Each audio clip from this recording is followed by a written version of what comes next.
If more of you supported the show, I'd be less sick of podcasts. The blah blah blah. Sending out good vibes. The blah blah blah. Good vibes. Good vibes. The blah blah blah. Good vibes. Good vibes. 108 breaths of deep gratitude and prayers for guidance and protection. And put on a didgeridoo and shamanic drumming track. Shivers or vibrations and stuff like that.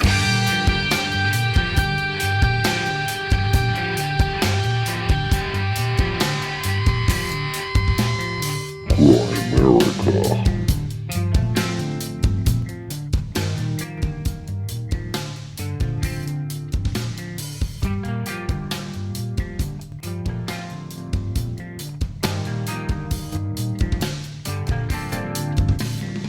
Okay, guys, welcome back to the Guy America Show. Coming at you this week with past guests. Both shows, been on both shows. The Ethical Skeptic, no longer anonymous. Now Roger Cunningham coming out. Some exciting news that we can't tell you about yet over there, but we did do a great interview with him. I don't know that he's done a lot of interviews, so probably a lot of new listeners over here. Welcome aboard. Welcome aboard. Support the show while you're here. Check out all our other episodes. There's 750 of them with great stuff like this all over it. And if you don't want to listen to this bullcrap, our lazy ramblings, which some people love and some people hate, there's always a timestamp in the show notes. Skip you right ahead to that interview. So it's a good one. Went almost 2 hours. It's right in line with the stuff we've been talking about too with catastrophism on. He's talking about one of the main topics was ECDO theory, which is master exothermic core mantle decoupling. You've heard Darren talk about this quite a bit on the show. Janabikov, I don't know how to pronounce that name, oscillation theory. So it's pretty interesting stuff. And we talk about censorship as well from him. He's kind of back on X now, but he's been sort of throttled through the whole COVID thing, right? It's been interesting. He's kind of got these two main followings, right? One of COVID and one of the catastrophe, I guess the catastrophism thing. So it's pretty interesting. Yeah, it is a wild two things to be in at. Two big things right now. I mean, it's no wonder his Twitter's blowing up. It's too huge.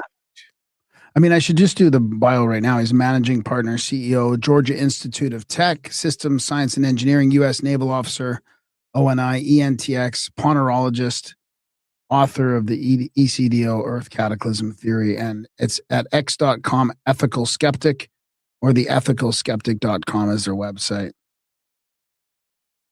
Yeah, he's got a bunch of crazy papers over on that Ethical Skeptic site that are worth checking out for sure, where you could sort of get into it in bite-sized bits with a ton of graphics and pictures that sort of make things easier to understand. And the other thing is, you might want to head over to the YouTube because he did pull up a lot of graphics on it. So there is a YouTube video where he did a bit of a slideshow for us. Not necessary, but if you do have time and you want to watch it at home, might be worth it. Yeah. And subscribe there while you're there, just in case.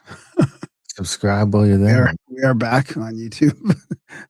We are back on YouTube and support the show, right? America.ca/support if you can. When you can, sign up for that monthly or make that one-time donation. We're trying to make the show a little more financially viable in 2026 so that we can ensure that we keep doing it and don't have to go find other things to do.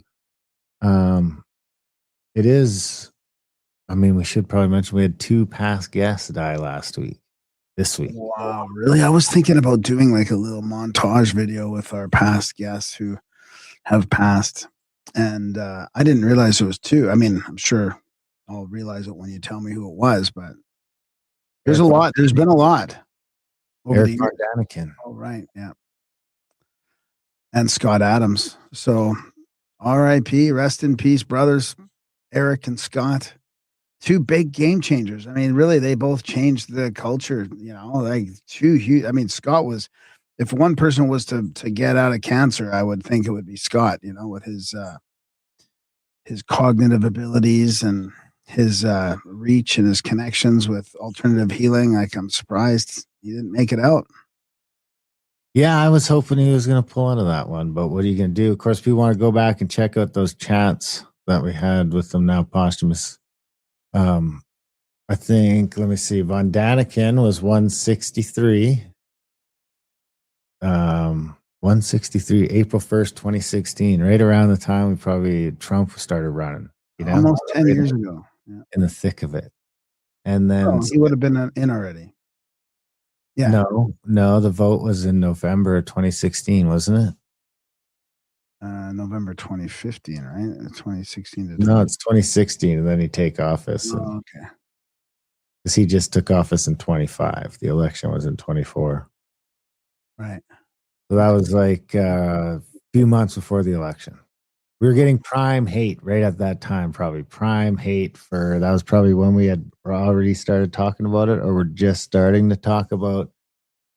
He seemed like the conspiracy president, and immediately ostracized half of the audience. So, I mean, people that have been in our chats and like pally with us for years sort of immediately told us to go fuck ourselves. Anyway. Scott Adams was $2.99 if people want to go check that out. Wild times. Well, we had Scott on twice, I think. Twice? Are you sure? No, I'm not sure. No, don't worry about it. Don't look it up. It's okay. Yeah, I thought we only had him on the once, but maybe it was twice. Let's see what Google thinks. Google only found the one, $2.99. And then there was also Alex Nuremberg was $3.44. Yeah, I'm wrong. Yeah. Kind of along the same sort of lines of persuasion and hypnotizing and stuff like that. I think Scott was a hypnotist, right? Yeah. It was about his book, How to Fail at Everything and Succeed, maybe? Or no, maybe it was about his book before that, I think. No, that was the one. How to fail at everything and still win big. Yeah. That was before. I don't think he was really very political then. No, I don't think so. No. There's not a lot of politics in that show. He wasn't doing his coffee with Scott Adams. I mean, no. No, it would have been way before that. Well, $2.99. What's the date on $2.99? So August 4th, 2018. Yeah, that makes sense. Wow. Yeah, there's a hell of a back catalog there. I mean, it's worth, if people haven't checked out the back catalog, there's some big names back there. Yeah. Another one that keeps coming up over and over again is Weird Scenes in the Canyon by David McGowan. I keep seeing people referencing his work. He was on. He also passed away. Oh, hey, that's another one. Wow.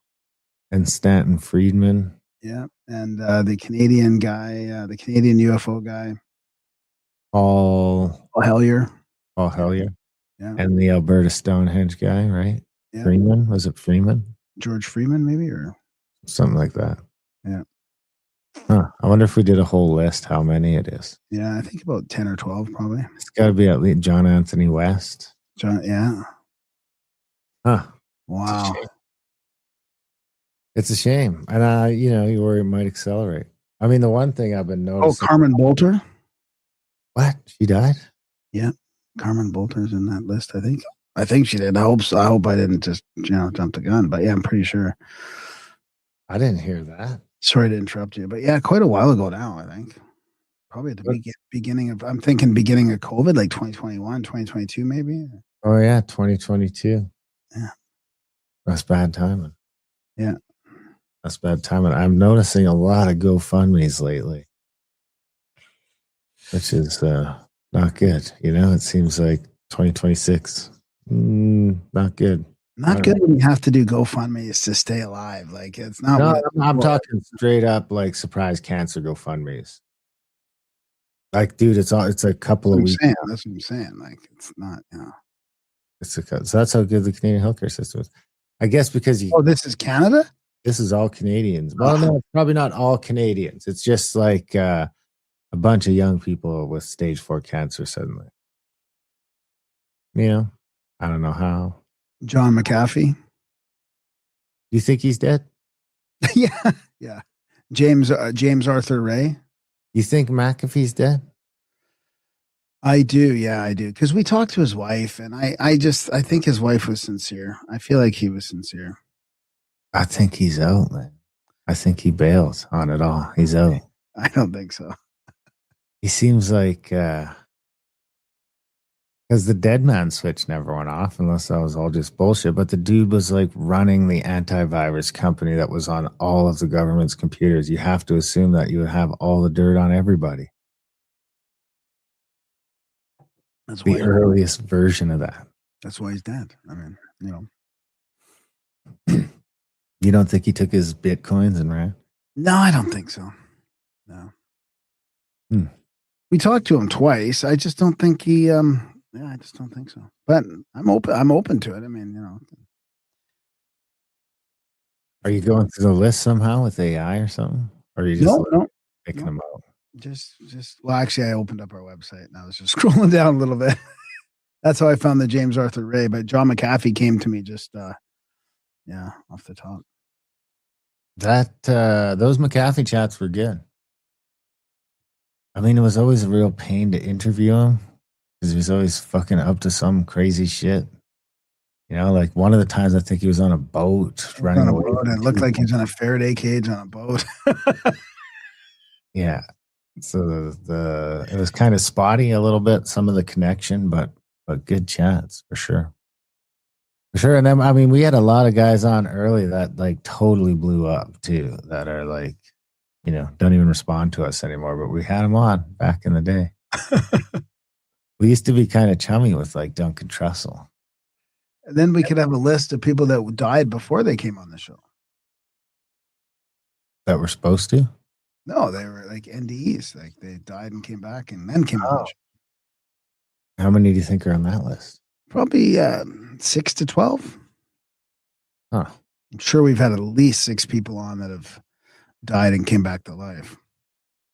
I would have thought more. Oh, maybe. I mean, I mean, at least 6 that's the topic. That was what the topic was about, you know. And then maybe some others that just didn't even tell us. No, that just was in the back. You know what? It happened, but it wasn't the main part of their journey or the main part of their topic or whatever. You know what I mean? Yes, sir. Well, I do know that Chucky's coming to town this weekend. Nice. Yeah, he'll be here in just a couple days. The weather is great, so he should be happy about that. It really is. It's pretty good because it was cold for a bit. Not super cold. I'm not complaining because it hasn't hit. It's barely hit minus 30 yet this year, and it's already middle of January. And right now, it's like above zero for sure. All the snow is slowly melting. So it'll be beauty weather for ice fishing. Beauty weather.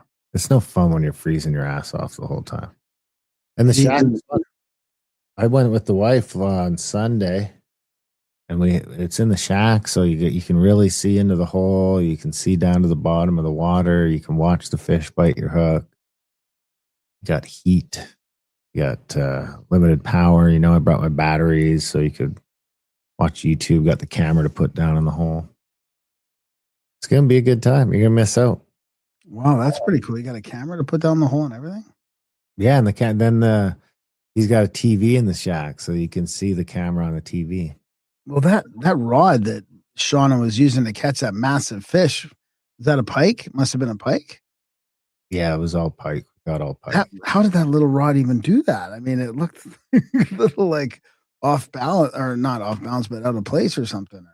Well, it's an ice fishing rod. Oh, okay. Yeah. When I was a kid, we didn't really have them. We just used tip ups. But I mean, when I was a kid, what we used to do is you just have the fucking spool of line there, and then it would go down. You'd have it tied around like a stick. You'd get a stick that you'd stick in some snow, and it would go over the hole. The stick would come out over the hole, and we'd tie a little piece of fluorescent tape around it, and you'd tie the fishing line around it, and you'd watch for those to start bobbing up and down. And when they start going down, you just go and pull the line up with your hands. A lot of hand lining. But those little fishing rods are definitely a little better. Because when you're trying to hand line in a big fish, it's you don't really have the drag is good, right? So when that fish pulls so much, instead of breaking the line, it's letting the line out. So you set your drag, so instead of breaking, it gives it line so it can run, and that's pretty important, especially because your line's always going down and going on the edge of the ice hole down there. It's 20 inches ice almost, and we were there 18 for sure. Wow. Yeah, I drove my truck right out. It's kind of weird because it's melting here. It's rare that it gets above zero here, I guess, in the winter, and it's happened 2 years in a row now. So it's Takes a long time for that ice to start melting. yeah, but yeah, here stuff started melting a little bit. Everything gets a little glassy. Yeah. Good times. Well, we should mention we do need people to support the show.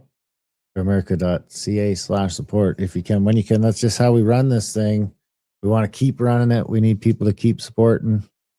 And like we said, I think 2 people signed up for that $1 a month. So out of like awesome. Thank you. 30,000 of you, 2 people went and signed up for the $1 a month. So still nobles.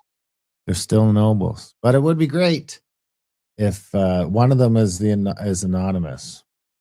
It would be great though if people would go sign up. Like we were hoping to get a couple thousand of you to do that, not just 2. But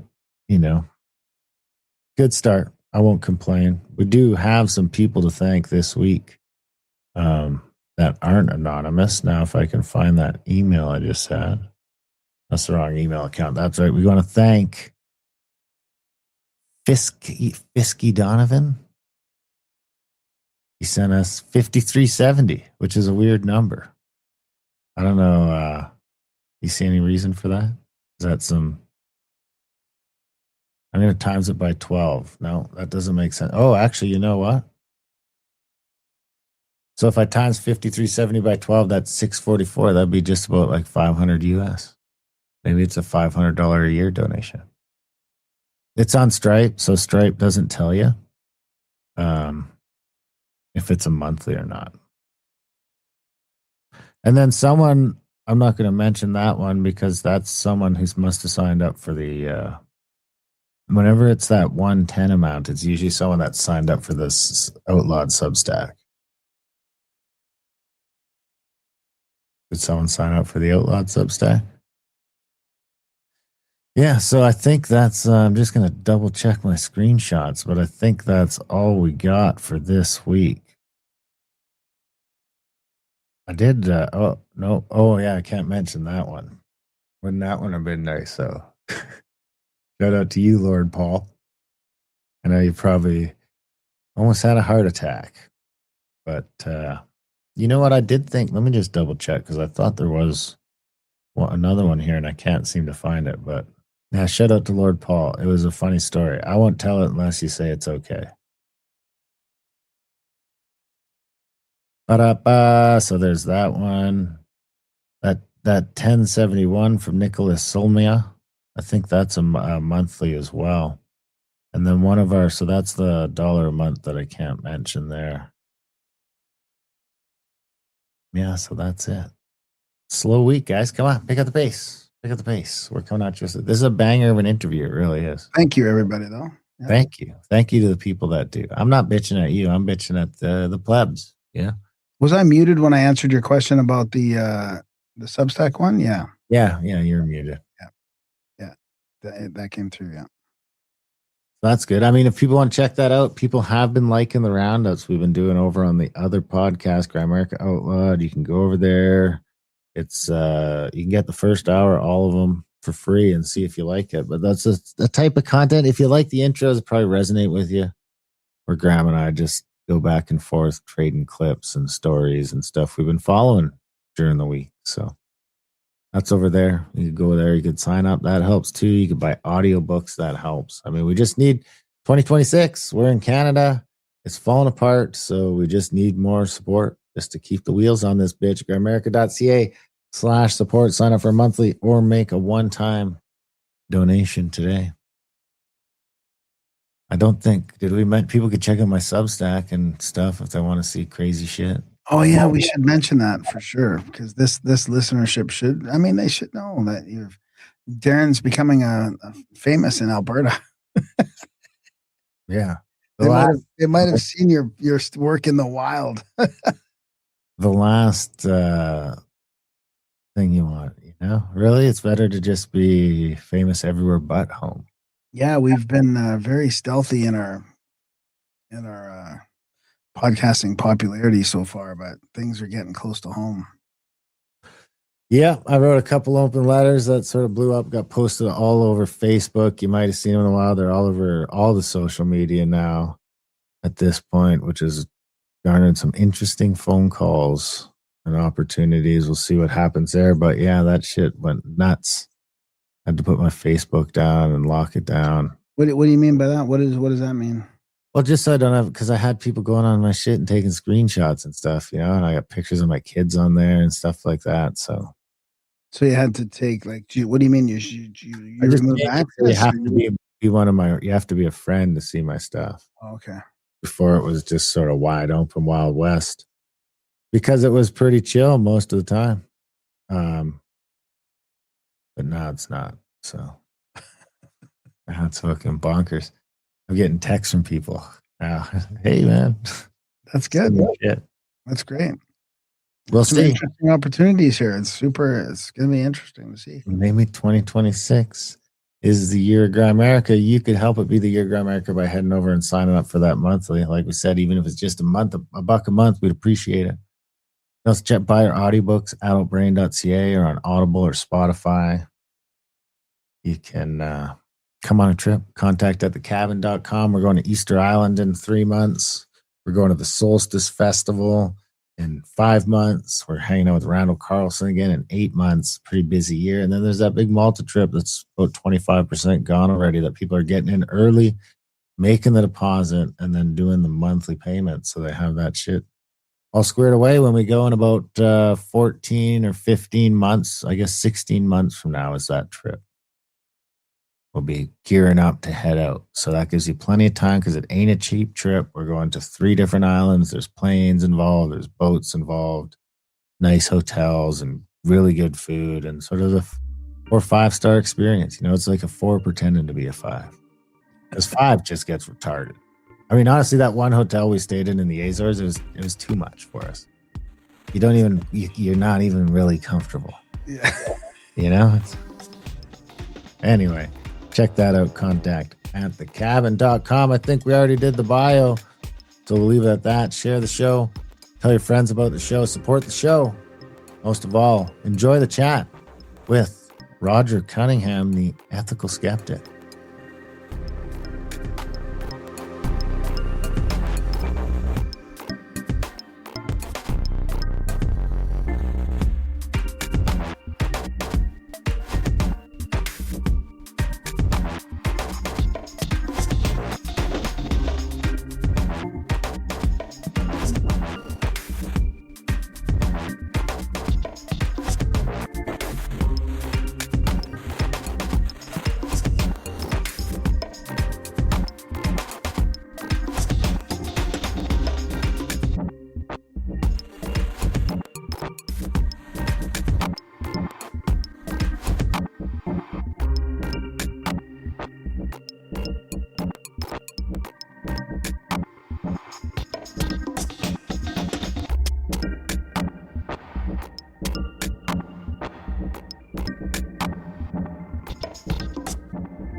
All right. We are joined. He's back. The ethical skeptic, a.k.a. Roger Cunningham this time. Welcome to the show. Thanks for joining us. Hey, Darren, Graham, thank you. A pleasure to be here. It's been almost 2 years, I think, is what you were indicating. Yeah. Yeah, this is great. And I mean, I feel like you've done so much more work, posting lots on X, lots of interesting theories. It seems like things are opening up. Darren and I always talk about this. We feel like we're in the age of reveal. Your work, among others, that it just feels like they can't sort of keep the lid on. So interesting times. Yeah, absolutely. They have a new challenge with regard to 2 things. One, of course, is the internet and X in particular being a medium for voices that had been traditionally squelched. But in addition, AI has turned out to be a little bit more of a balancing mechanism than I thought it would be. As long as you get past the initial doctrine that it spews at you and say, that doesn't have any evidence. It's just something that's repeated, or pluralistic ignorance as it's known. So show me the studies, and they can't produce the studies. And then you offer up to them, studies to counter the argument that AI makes. AI will acknowledge that you have a good, solid argument and then pursue what I call per hoc aditum. It means Latin for along this line of reason. Walk with me along this road for a while. It's a useful mental discipline in science. And if you find people who cannot do a per hoc aditum argument or follow you along a path, or can't steel man your argument or follow the critical path of logical calculus, getting into the jargon here, then those people are closed-minded before they approach the science, as well as being unskilled at dealing with philosophy in general. But AI has changed that landscape significantly. And those, an additional factor is archaeologists in the past could inundate you sort of like a Gish Gallop. They could inundate you with a lot of the jargon and terminology out of their discipline. And you wouldn't be, your competition was more tactical. You had to go look up all those terms. Well, AI allows you to weed through that stuff in a matter of a minute or two. So you get to the core of the archaeologist's argument and you can counter them back, especially if you are trained in systems science and engineering. If you are trained in deductive investigation and have decades of experience, all of a sudden archaeologists are looking like sociologists more than scientists. And it also makes it easy to take those ideas and then turn them into a good visual medium for the first time, right? Whereas before you could sort of envision these sort of slides and these sort of things, but they'd have to be very rudimentary. Whereas now you can also use AI to make these slides that really get the point across in a couple of pictures, or, they can really sort of expand on an idea that shares well on social media and stuff like that. When you walk along with the AI, does it feed back into itself? Like, I've heard both stories where it doesn't take that into account, but is it learning from you when you do that? Your instance of that AI is learning, and I pay the fee for ChatGPT, and I think we're on 5.2 as the iteration now.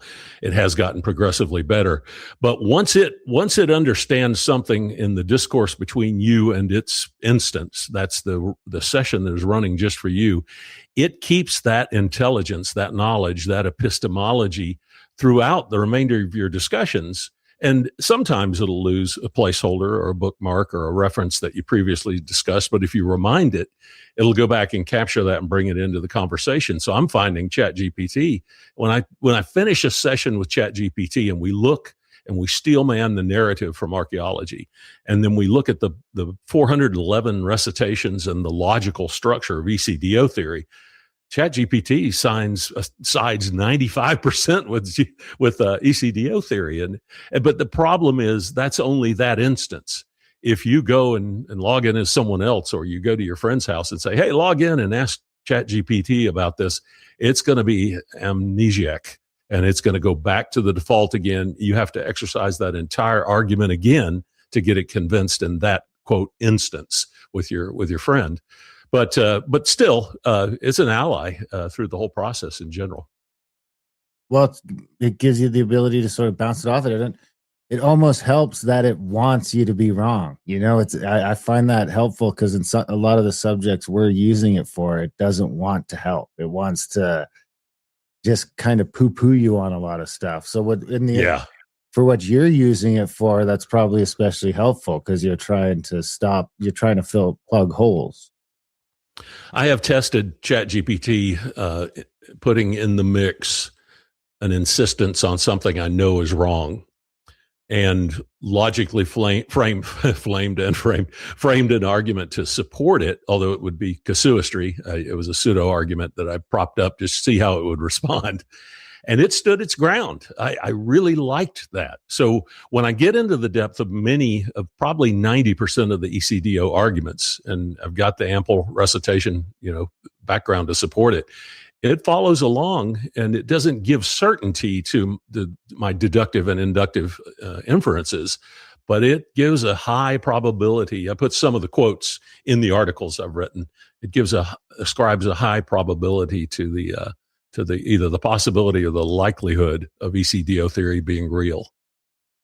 Before we get on to that, you mentioned X opening up, but you're still throttled on there. I saw a post recently. You're talking about how throttled you are in there. Do you want to touch on that before we move into the theory? Yeah, I think there's a little bit of a tactical factor in that. In other words, it's not active throttling. In that, I've got two user bases. Number one would be the COVID reader base, or folleagues, as I call them. It's a portmanteau of follower and colleague. So it offers some respect, to those people who are genuinely interested. Their interest and their acumen make them colleagues, if you will. But by splitting between COVID vaccine and COVID analysis, and that being sequestered or squelched or throttled, and then having another part of my follower base being ECDO theory, challenges against climate change, which certainly challenges another imperious narrative similar to COVID policy. When you split those two camps in half, you're going to get an automatic throttling statistical reduction. That one's innate. It is not done by the platform. That's just the reality of the ethical skeptic. You've got a foot on either side of the stream. Makes it a little bit hard to walk along when you're straddling a stream. So, but there is an intrinsic throttling that remains, that is an artifact of how the algorithms manage X, and how X in particular manages the ethical skeptic. You can see that reflected into a curve that goes back up and through a lot of the ECDO analysts, all the way through Randall Carlson and Graham Hancock. You can see the curve begin to loosen a little bit as researchers get more prominent. But when you get to me, pretty much if you map out all the people who are throttled, I'm usually on the most throttled end of the spectrum, even given that split. If you just focus on ECDO, or you just focus on COVID analysis and COVID vaccine skepticism, inside each of those camps, I'm also the most throttled.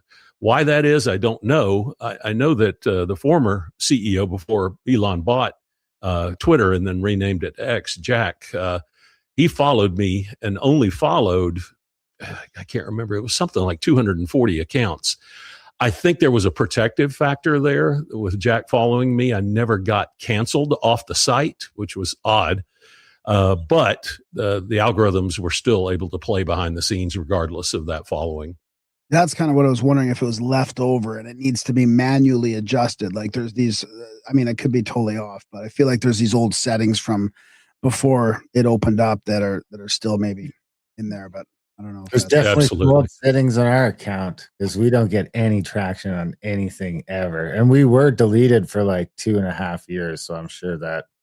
Wow. Plays a role in it. So it's like we're just in a separate jar. We're in a different sandbox altogether. That just sort of like, so there's some intermingling between the two, but that's as good as we get. If people want to go back, the other episode was 640, where we kind of talked about the karst erosion on the pyramids and stuff like that. But at that time, we didn't really get into ECDO itself, and the Pillar 43 stuff was sort of fresh. So, it's been a wild 2 years for you. It's been exciting to watch and come along, because I like Davidson stuff, and I like Carlson stuff, and I like Hapgood stuff, and there's the Chan Thomas stuff. I've always had this thought that the crust has to move around. It seems like the most natural explanation for fossil beds and for oil deposits, if that's how oil is actually made. I'm on the fence, but it just seems to make the most sense, and where these poles have moved, or where the ice caps have moved around and things like that. So it's been wild to sort of watch this theory come together, because it really does seem to bridge a lot of the different sort of things we've been following here for 13 or 12 years now, 12 and a half years, and kind of bring it all together. Right now, I would say this is sort of the leading contender, is sort of a mix between yours and Randall's and David's and stuff. And I do have some questions about that in the sort of deeper end of the pool that we can get into a little bit later. But we should probably start a little closer to the beginning, maybe a little more entry level for the people who don't even know what we're talking about when we say ECDO. And maybe a warning. Yeah. Or maybe trigger warning, viewer discretion is advised. Yeah, absolutely. It's it's not an easy topic. Being a systems engineer and applying systems engineering to solve daunting problems in markets, corporations, value chains. It's a complicated practice, but these are also complicated domains in which I apply it. I think ECDO. I think what I've got here is a picture that we could probably begin with. See if I can get it to come up on the screen. For some reason, it's struggling to come up. Yeah, you have to share again, I think. Yeah, I do. But the picture's struggling to come up on my screen as well. Oh. If I can get it up here. Yeah, let's see. I'll go ahead and share it and see if it may pull it in its entirety. But really, ECDO is exothermic core mantle decoupling Zhenebekov oscillation theory. That's ECDO. And even that title is not sufficient to fully describe the theory, but the theory name would have been 3 sentences long if I'd hit it in a Wittgenstein format or discipline. So people critique the name and say, well, it's not. And I'm like, well, yes, but I can't make the name longer than that. That's about all we could stuff in one acronym or name. There we go. Now I think it's coming up. Just while you're doing that, a couple comments here. If you send the ethical skeptic good data on X and it is truthful, he will add it to his ECDO article. If it works with the theory, he is constantly finding things that are predicted to be the case by ECDO. So that's correct. For some reason, is it part of the screen's coming up? Is it? Yeah, no, this looks good. Yep. It's sort of getting bigger now. Yeah, there we go. There we go. It was scaled differently than my source web page, so that really messed things up. But basically, the biggest challenge is this: that a lot of people they confuse two different types of georotation anomalies. Georotation means the Earth, rotates our 24-hour day. That's a georotation itself. That's really what we call state one, what we're in today. And you can see it on the left-hand side of this. And is it filling the page pretty well? Yeah, it looks like it is. Yeah. So on the left side, what we've got there, the GR is the georotational. That's true north. It points to the star Polaris. We also have the magnetic moment in purple on this leftmost panel or image here. And that's the magnetic north. And the difference between those is variation. Variation traditionally, I think in Nathaniel Bowditch, American Practical Navigator, variation was 11 degrees at Norfolk. And it was that way for a long, long time. When I took basic navigation courses at Georgia Tech, when I was in Navy ROTC, we studied navigation back when I went through. We studied it very, very deeply. And we had the exact same variation between magnetic north and true north as Nathaniel Bowditch did, or Bowditch, whatever you want to pronounce it, when he wrote American Practical Navigator, which is the source document for much of the Navy in terms of navigation, or stood at that time. It hadn't changed for 250 years. Then all of a sudden we noticed in 1973 that, and even more so in the 80s, that magnetic north up and took off out of Canada across the top of Greenland and is headed like a banshee into Russia. And that's a significant change. So variation all of a sudden is not a guarantee inside your navigational practices. There's a conversion that you do.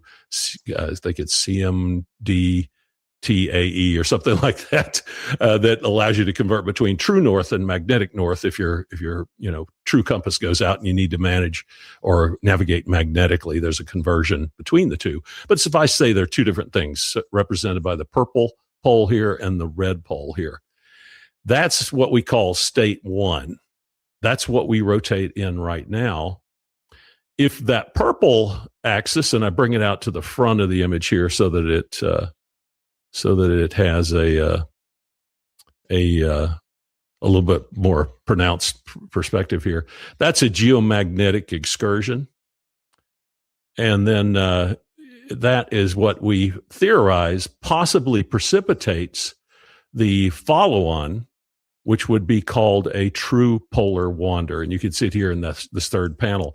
And that's called state 2. That's where we have a different North Pole geographically on Earth, but that pole still points at Polaris. So it's a different type of rotation than we see with the planet Venus or the planet Uranus.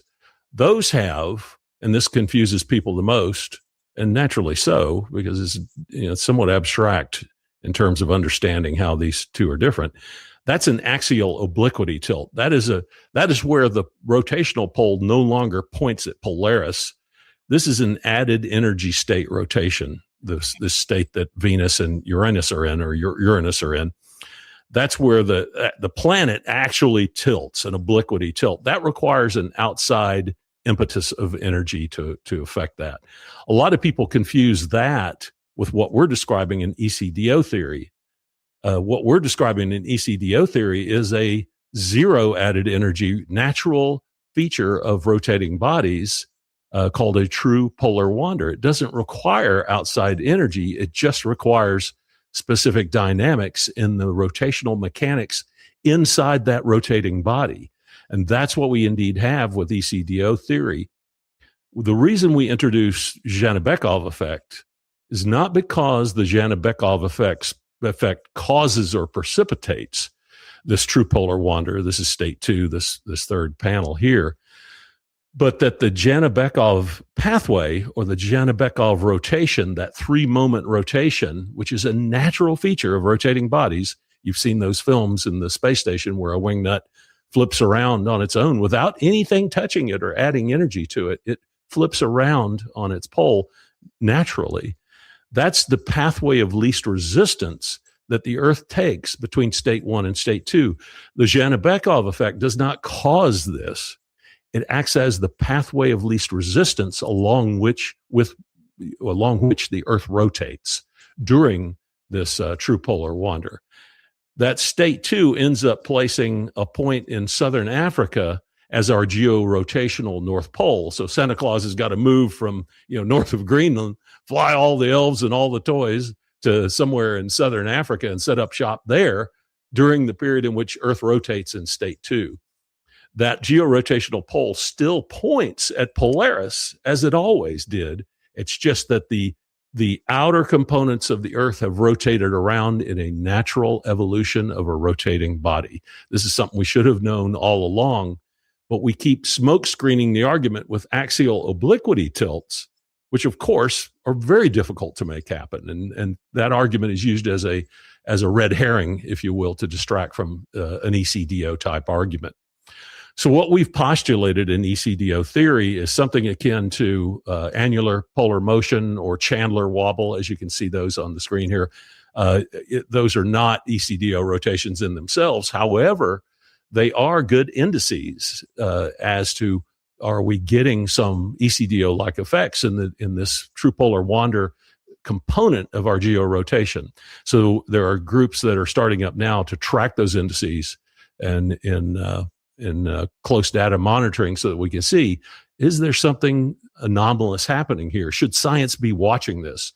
Our contention is, and our reason for proposing ECDO theory, is so that science begins to take this ECDO theory into the plurality set, to contend that it has surpassed Occam's razor, the real Occam's razor, not the fake one, from the movie Contact or Carl Sagan or Michael Shermer. That's pop skepticism. That's not actually accurate. To bring a hypothesis into the plurality set is what William of Ockham spoke about. We have surpassed that point to where the ECDO argument is now necessary. It just has to be expressed with discipline so that it contrasts with its axial obliquity tilt in the fourth icon in this panel here. So then after the shift, we'd be basically living in the third icon, right? That would be the new normal in state 2? That's correct. The new normal in state 2 would have North America somewhere down where Patagonia is in our current georotation, our current rotation state 1. So we would have an ice age. And in fact, if you look at the footprint of the ice ages and the way they creep, if you will, they tend to follow very much this state 2 polar region arrangement. Now, Is that because sorry to interrupt you, would that because Oh, yeah. there's a landmass at both points, so there's able to just, I feel like if you get not water at the one pole like you have in state 2, where you've got sort of the African continent and a bunch of my continent again, unfortunately. I mean, it looks like I'm just as fucked in both states, honestly. It's just going to be cold and shitty here no matter what. But I feel like you can grow way more ice on South Africa than you can right now with water at the North Pole, which would just allow the whole ice age to really take a grip on things. Yeah, the ice. I conjecture the ice reforms more slowly than it does in state 1, because the state 2 georotation, the climate all over the Earth is very inhospitable, and it is not as what would you call it, stratified or bifurcated as our current state, because you've got a significant amount of cloud cover, you have a significant amount of volcanic activity. So the contrast between the polar regions and the tropical and subtropical and equatorial regions is much less in state 2. You don't expect to see the differential between the polar regions and the equatorial regions in state 2 that you see in state 1.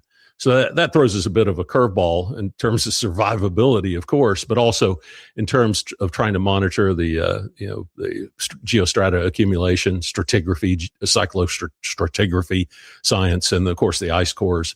That state 2 is peculiar in that it messes with both of those indices, both of those research domains. Does the change in the magnetosphere affect that at all, or accelerate it, or?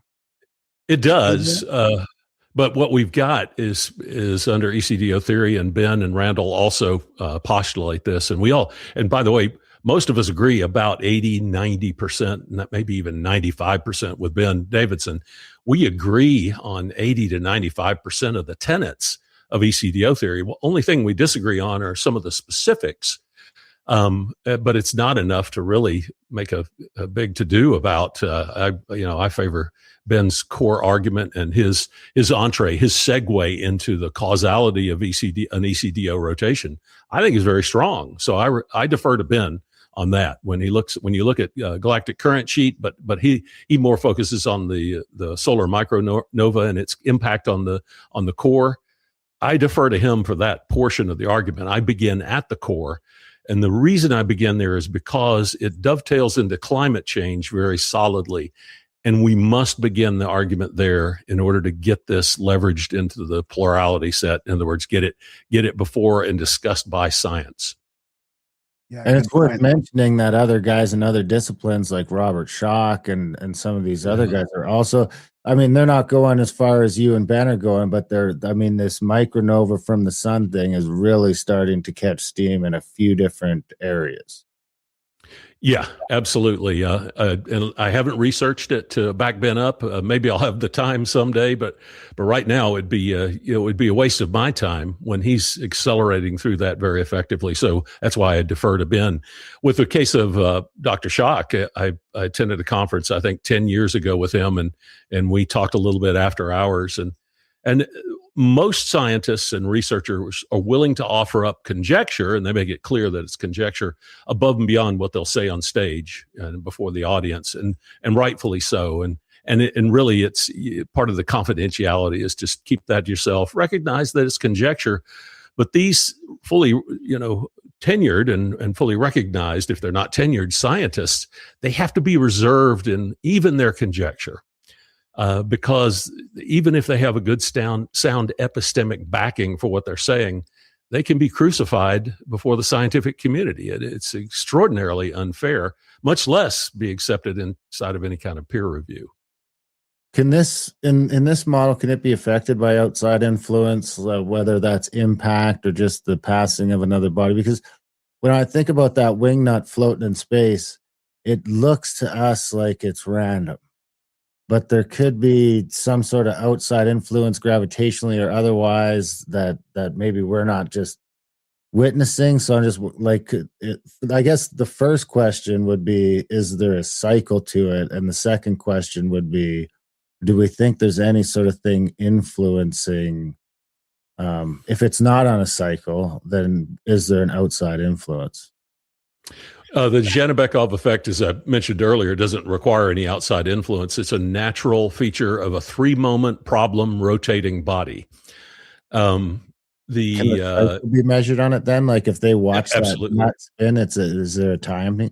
It's 50-50. Yeah. You're 50. If you watch that wing nut in the classic YouTube video, and there's a number of them now, but if you watch the original wing nut, it spends 50% of its time in state 1 and 50% of its time in state 2. If you can liberally apply the ECDO jargon to, that wing nut spinning in space. So a body that is a true 3-moment body spinning symmetrically in space in its natural rotation state will spend 50% of its time in either state of the Janabekov effect. We don't do that, however, because this is and I make it clear in the article, this is actually a mediated Janabekov effect. And the Janabekov effect, it only dictates the pathway of least resistance. It doesn't cause the georotation. So we spend the vast majority of our time under my current version of ECDO theory in state 1, where we are now. We're geomagnetically locked, and that's why that purple pole there is aligned so closely to the North Pole, the true North Pole. We're geomagnetically locked in state 1.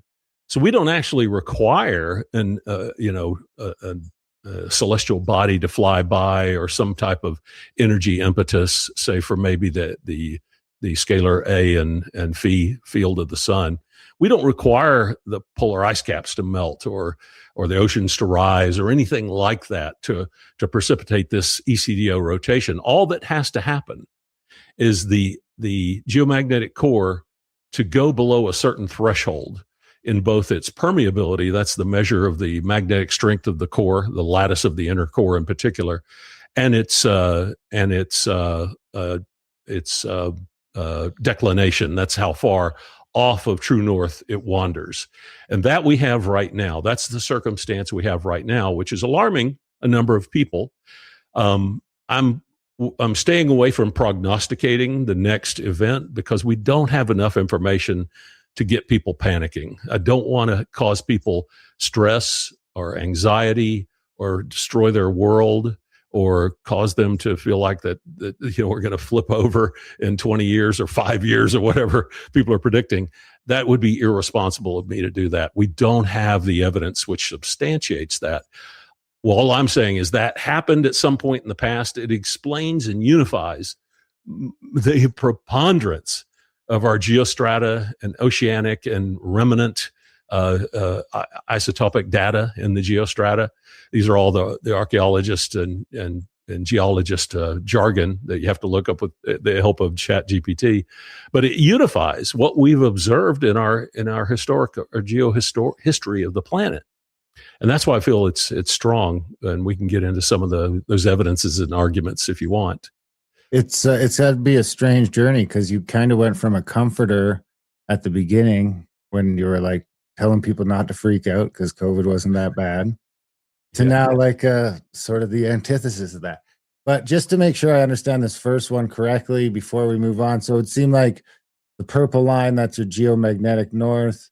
Once that gets to a certain point, that's sort of the best indicator we have. So when that geomagnetic gets far enough away from where it's supposed to be, then we slip into state 2. Yeah, and I measure that along, whether for right or wrong, I measure that along a continuum of a geomagnetic excursion that occurred in 42,000 years ago. I think it's years before present. Once you get to that, the difference between BC and years ago is not much. But 42,000 years ago, we had a rather pronounced geomagnetic excursion called the Le Champ, the French name, and I believe it's the scientist who mapped out the principal measurements. The Le Champ geomagnetic excursion. It follows pretty well what Ben Davidson, it followed as a geographic progression, the pathway that Ben Davidson is outlining. So Ben is outlining a progression of the geomagnetic North Pole with a pretty high confidence. It doesn't mean it's going to happen. It's inductive in terms of inference, but he's mapping out a high confidence pathway. My contention is that the georotational pole of the Earth doesn't follow exactly the geomagnetic pathway. It does its own thing. All it's waiting for is the permission from the geomagnetic moment to do that thing. So with the Lechamp excursion, if you take that as a 0 to 10 scale or a 1 to 10 intensity on that classic technique, the Lechamp being a 10, if you look back in our intermediate history since that Lechamp's excursion till now, what I'm calling the Gauss geomagnetic excursion, we are probably 9% the way through that continuum, or 1 on a scale of 1 to 10. And that's why I caution people, don't panic over this. Just like COVID, China published 3 and 4% fatality rates, not infection fatality rates, but case fatality rates. And when I mapped those, and I was working for a client who was getting ready for COVID at the time in the industry, I mapped those for that client, and everybody in the war room that we had assembled at that time, just their jaws hit the table, including mine. And everybody was looking around there. You could see people wanting to call their families, and it was a lot of stress. And so I looked hard at the Chinese numbers because U.S. didn't have our own numbers. We had maybe our first case in Seattle at that time, but everybody was rather puckered up, as they say in the Navy, at that point. So I began to challenge what was coming out of China and analyzing the denominator in their math, what's on the bottom of the division curve, and found that China had made some errors in categorization. And that was the reason I got behind it and said, no, this is not a 3 and 4% fatality rate here. It's a 0.26% fatality rate. And boy, it both made me popular, but I also got crucified by all the COVID official experts at the time. They're like laughing, put my icon, my ethical skeptic icon up on the screen and saying, this guy's full of crap. I got raked over the coals until April 15th, when the CDC made their estimate and came out with exactly 0.26. At that point, everybody breathed a sigh of relief and realized this is not the monster that they've outlined. It's still significant. It's still a problem. A lot of people are going to perish from this, a lot more than the flu. And it ended up being indeed 6 times more deadly than all flus, all the forms of the flu combined. So it definitely was dangerous. We were out working in the field, to counter this because it was dangerous, but it was not the danger level that the Chinese had sold to us across those early months. In the same way, we do run a risk of a true polar wander, an ECDO style true polar wander, but I don't want people to take this and start waving the flag around that we're all going to die. We're all going to die. Number one, because that's not necessarily true. And number two, even if it was true, if you were on the Titanic and it's going down and, all the women and children have basically taken the lifeboats, would you run around, skipping around going, we're all going to die. We're all going to, that would be irresponsible. Your task as a human your first task as a human is the love and fellowship of those around you. That's the only real thing that exists in this realm. Not to torture them, not to tease them, not to judge them, not to accuse them, and all these these dark things that we practice as humans, these foibles. That's not our job. And even if I see indications, we're at 9% through the Lechamp continuum, I'm not going to run around telling people we're about to die. It just causes what I call loosh. That's negative, dark emotions in people's lives. That's not my job. That's not my license. So I'm not going to go there. So I keep this separated, compartmentalized, if you will. This ECDO rotation, I believe, was the cause of the flood of Noah, Utnapishtim, Atrahasis, Ziusudra, those myths that we are handed down in history and some literature now that we found it. That's what caused this. That unifies our oral cultural histories with what we observe inside science, because in the past, there's been an enormous disconnect between what we had in the biblical literature and what science was telling us. And for me, as growing up, I had a foot in both worlds. Again, I'm straddling the stream again. I believe both. I venerated science, and I believed science because of the background work that they had done and the rational, logical thinking. But on the same side, I felt like there was credibility to the story of Noah. It did need some modification. And when we get into the Epic of Gilgamesh or the Atrahasis, when you look at those documents, all of a sudden you see descriptions of the inundation which match exactly, not only match exactly ECDO theory and the georotation proposed there, but as well unify science and what happened in this inundation. So that inundation, I project, and I've got a timeline we can look at it. It's somewhat complicated. Apologies on that, but it's a provisional timeline. It's where I sort of storehouse all the significant events that are part of my current version of the postulate. That georotation, I speculate, coincides with what we identify as the Y-DNA bottleneck. That's a period that science has identified about 5,000 to 4,000 BCE, where 19 of every 20 males on the planet perished. And, you look at that, and I've done a lot of strategies for cultures. I've done medical, pharmaceutical strategies. I've done resource strategies. I've done impact strategies on nations like the Kingdom of Saudi Arabia, the Republic of India, what would be a famine impact. And I've measured the impact of those calamitous events on my client nations and reported back to the ministries of those nations. There's no way one single classic or mundane factor killed off 19 of every 20 males globally. Not famine, not war, not disease, not patriarchy or domination or an empire. None of those things can approach. There's only one thing. None of those things can approach the magnitude of loss that happened during the Y-DNA culling. The only thing that could kill off 19 of every 20 males is a georotation with the accompanying inertial displacement of the oceans. And it happened around when ECDO theory says that the monument data begins to come into effect, and we can look at that here. The monument memory arrived somewhere right after 4400 BCE. That's when we resumed writing after a very extreme gap in human script and writing around 4400 BCE. Our DNA got culled around 4400 BCE. There are no monuments built from 4900 to 4400 BCE. All of a sudden, you see man blossom into this new post-cataclysmic society starting around 4400 BCE.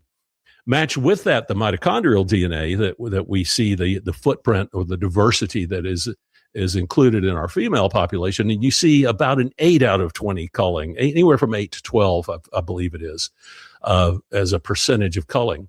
What happened there is I conjecture that because of the patriarchal society that we existed in at that time, men who ruled and had the access to this cultural wisdom would take their house of sons, and then every single concubine or slave or other category female that they could, and they would take that remnant of survivors and bring them to whatever location they had plotted for their survival, post calamity. And so that way you ended up with a much more diverse female mitochondrial genetic arrangement as compared to a very narrow nepotistic lineage of Y-DNA compression at that time. I think that naturally explains the differential between the mitochondrial DNA and the Y-DNA. But all of those things, the script gap, the geoglyph gap, the monument gap, the cultural artifact gap, the Y-DNA gap, they all coincide on 4400 BCE. Then we see this resurgence in modern man, the society of modern man. The emergence of the Bronze Age happens right on the heels. The development of the wheel, the development of agriculture, and extensive agriculture and irrigation. And I've got on the timeline itself a map of probably the 8 or 12 key technologies that evolved right after that, when man reestablished his presence on the planet. It was almost in this later Holocene period. The flood occurred right at the end of the mid-Holocene climate optimum. It's almost as if in this later Holocene period, man was given a special provision. The Epic of Gilgamesh says, in those days, before the kingship had descended to earth, and that means before the kingship was handed off to men, that was referring to the boundary line that was caused by the flood. The flood, it was the ECDO or Utnapishtim or Noah. That's when the kingship was handed to man around 4400 BCE, and that's when we see man blossom as a culture after that period. And it almost seems like the Adam and Eve aspect of that could be from the last time it happened. You know, they were the survivors from the Garden of Eden, is sort of them coming out of the throes of the cataclysm before that. Yeah, it's an interesting argument, and certainly not dismissing that. It's a very plausible way to view it, because that's a natural break point. The Bible timeline places what it calls, or what the scholars call, the patriarchs for a period of, I believe, I can't remember. It's on the timeline. We can look at it. I believe it's. Why don't I pull up the timeline? Yeah. Let's get into it. Just so you know, you can take as much time as you need. We're not in a rush. So let's see if I can find that here. It's in my article on the Ethical Skeptic called "Hidden in Plain Sight," where I go through all the arguments that date and place the construction of Khufu in the fourth dynasty of the Old Kingdom, and show that none of the arguments have any scientific backing. They're all pseudo arguments foisted by, really, I don't want to say just archaeologists. It's really those who are archaeological enthusiasts who don't really understand how to prosecute an argument. They're just there to parade the narrative, if you will. All right, there we go. I think I got it. All right, another new window. There we go. So this is the timeline, and this is provisional. By provisional, I'm borrowing a word from the CDC there. It gives you some room in which to make alterations, because there's more value in me publishing the timeline so that it becomes a philosopher's stone, or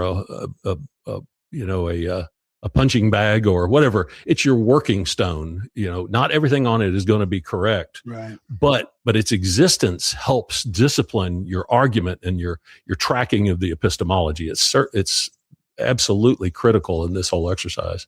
There, I think we got it. Tell me if this comes up okay. Yeah, there we go. Is it filling the screen Perfect, effectively? Yeah. You can see on here this stark division point, the human male Y chromosome bottleneck constrained 19-1. And apologies to the viewers, this is a lot of small text. I'll hopefully describe all of it. That occurred based on the calculation from the Sumerian kings list about 4413.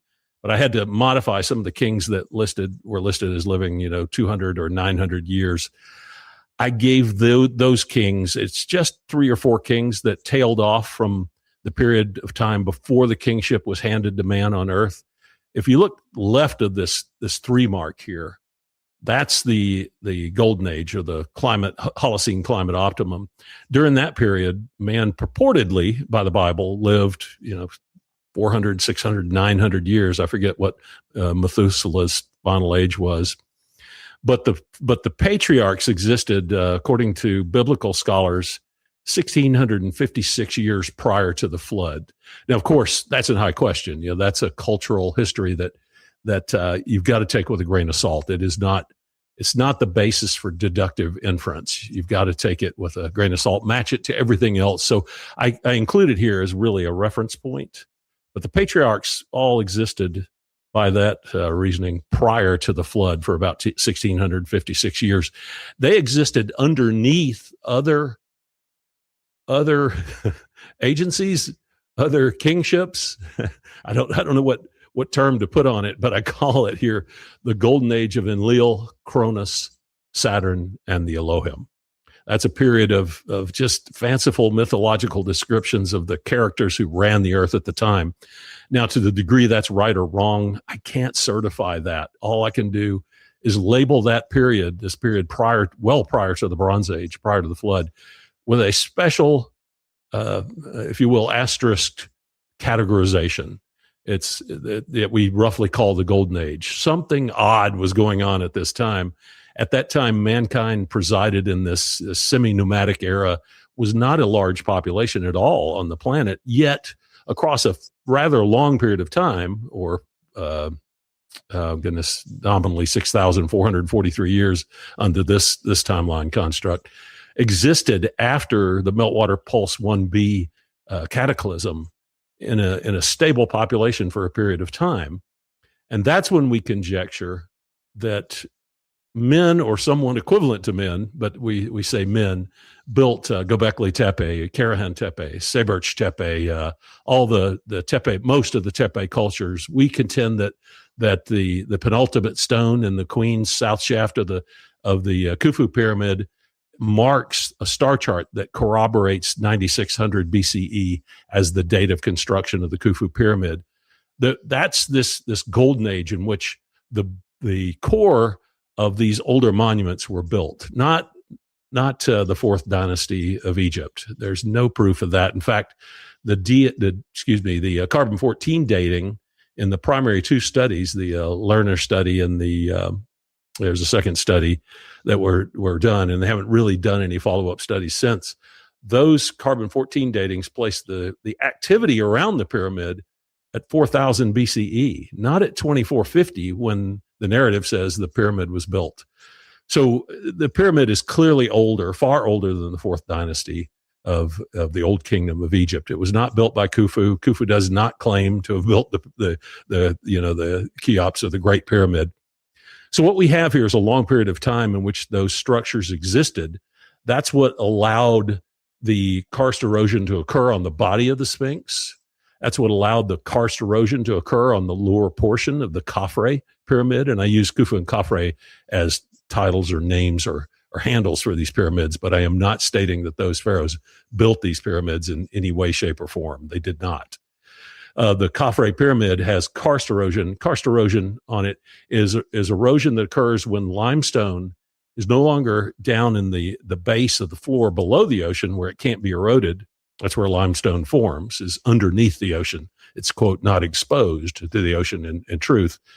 But when limestone is forced up such that it becomes a coastline or a structure through tectonic activity, and then is inundated as a structure like the Sphinx or like the Khafre pyramid, when those structures are inundated under ocean water, they undergo a chemical process called carbonic acid erosion. That's where the carbon dioxide in the ocean, and we know there's tons of it in the ocean from climate science, that carbon dioxide dissolves the calcium carbonate chains in the limestone and basically melts it, dissolves it away. And that's indeed what we see on the base of the Khafre pyramid and on the entirety of the Khufu pyramid. That occurred during this period, this Holocene climate optimum period. And in fact, when you look at things like the Nubian egg dates to 3800 BCE. It clearly depicts the three primary Giza pyramids at Giza, at the very top of the Nile. There's no ifs, ands, or buts about it. It's the three pyramids, and it clearly depicts the pyramids without their casing stones. So that's from 3850 BCE. So we know that those casing stones were dissolved during this Holocene climate optimum. Would that put the construction of the pyramids right at the start of the Holocene, or would they right after Meltwater Pulse 1b, or do you think prior to that even? Somewhere around Meltwater Pulse 1b. I suspect it was just after Meltwater Pulse 1b, where they were in state 1 again. We had returned from state 2 to state 1. I was going to ask that if that was something to do with the Younger Dryas too, right? Yes, absolutely. Okay. Yeah, I think the Younger Dryas was such a rough time that the civilization that presided over this mid-Holocene climate optimum decided to build structures that accomplish various goals. And of course, we're not going to know what all those goals are. But early in that period, after mankind and whatever else was on the planet with us reestablished their function after the Younger Dryas period and after Meltwater Pulse 1b, they built this pyramid. And again, I mentioned the penultimate stone. We can look at that. It has a star chart inscribed into it. It's at an inaccessible point in the pyramid. It was brilliant in its placement. You can't get, a less than scrupulous archaeologist up into that shaft to scratch a star chart on it that matches the Old Kingdom of Egypt. They would have done it if they could have, I suspect. But when you go up, when the rover went up and photographed what they called at the time Gantenbrink's door, that last stone shaft at the end of the air shafts, wonderful project. I loved it back in 2013, I believe. they captured a picture of this stone that's above that final stone in the shaft, and it has a star chart on it. And they published a picture of it before they knew what it meant. Just like Pillar 43 at Göbekli Tepe, they released the pictures before they understood what it meant. If they had understood what it meant, what it said, I don't think they ever would have released those pictures, those photos. So Zahi Hawass presided over that project at the time. His goal was to go up and grab the copper cable hanging off the door and remove that so that it looked like handles, not copper cables. That was his goal with this project. There's the name of the project, 2013 project.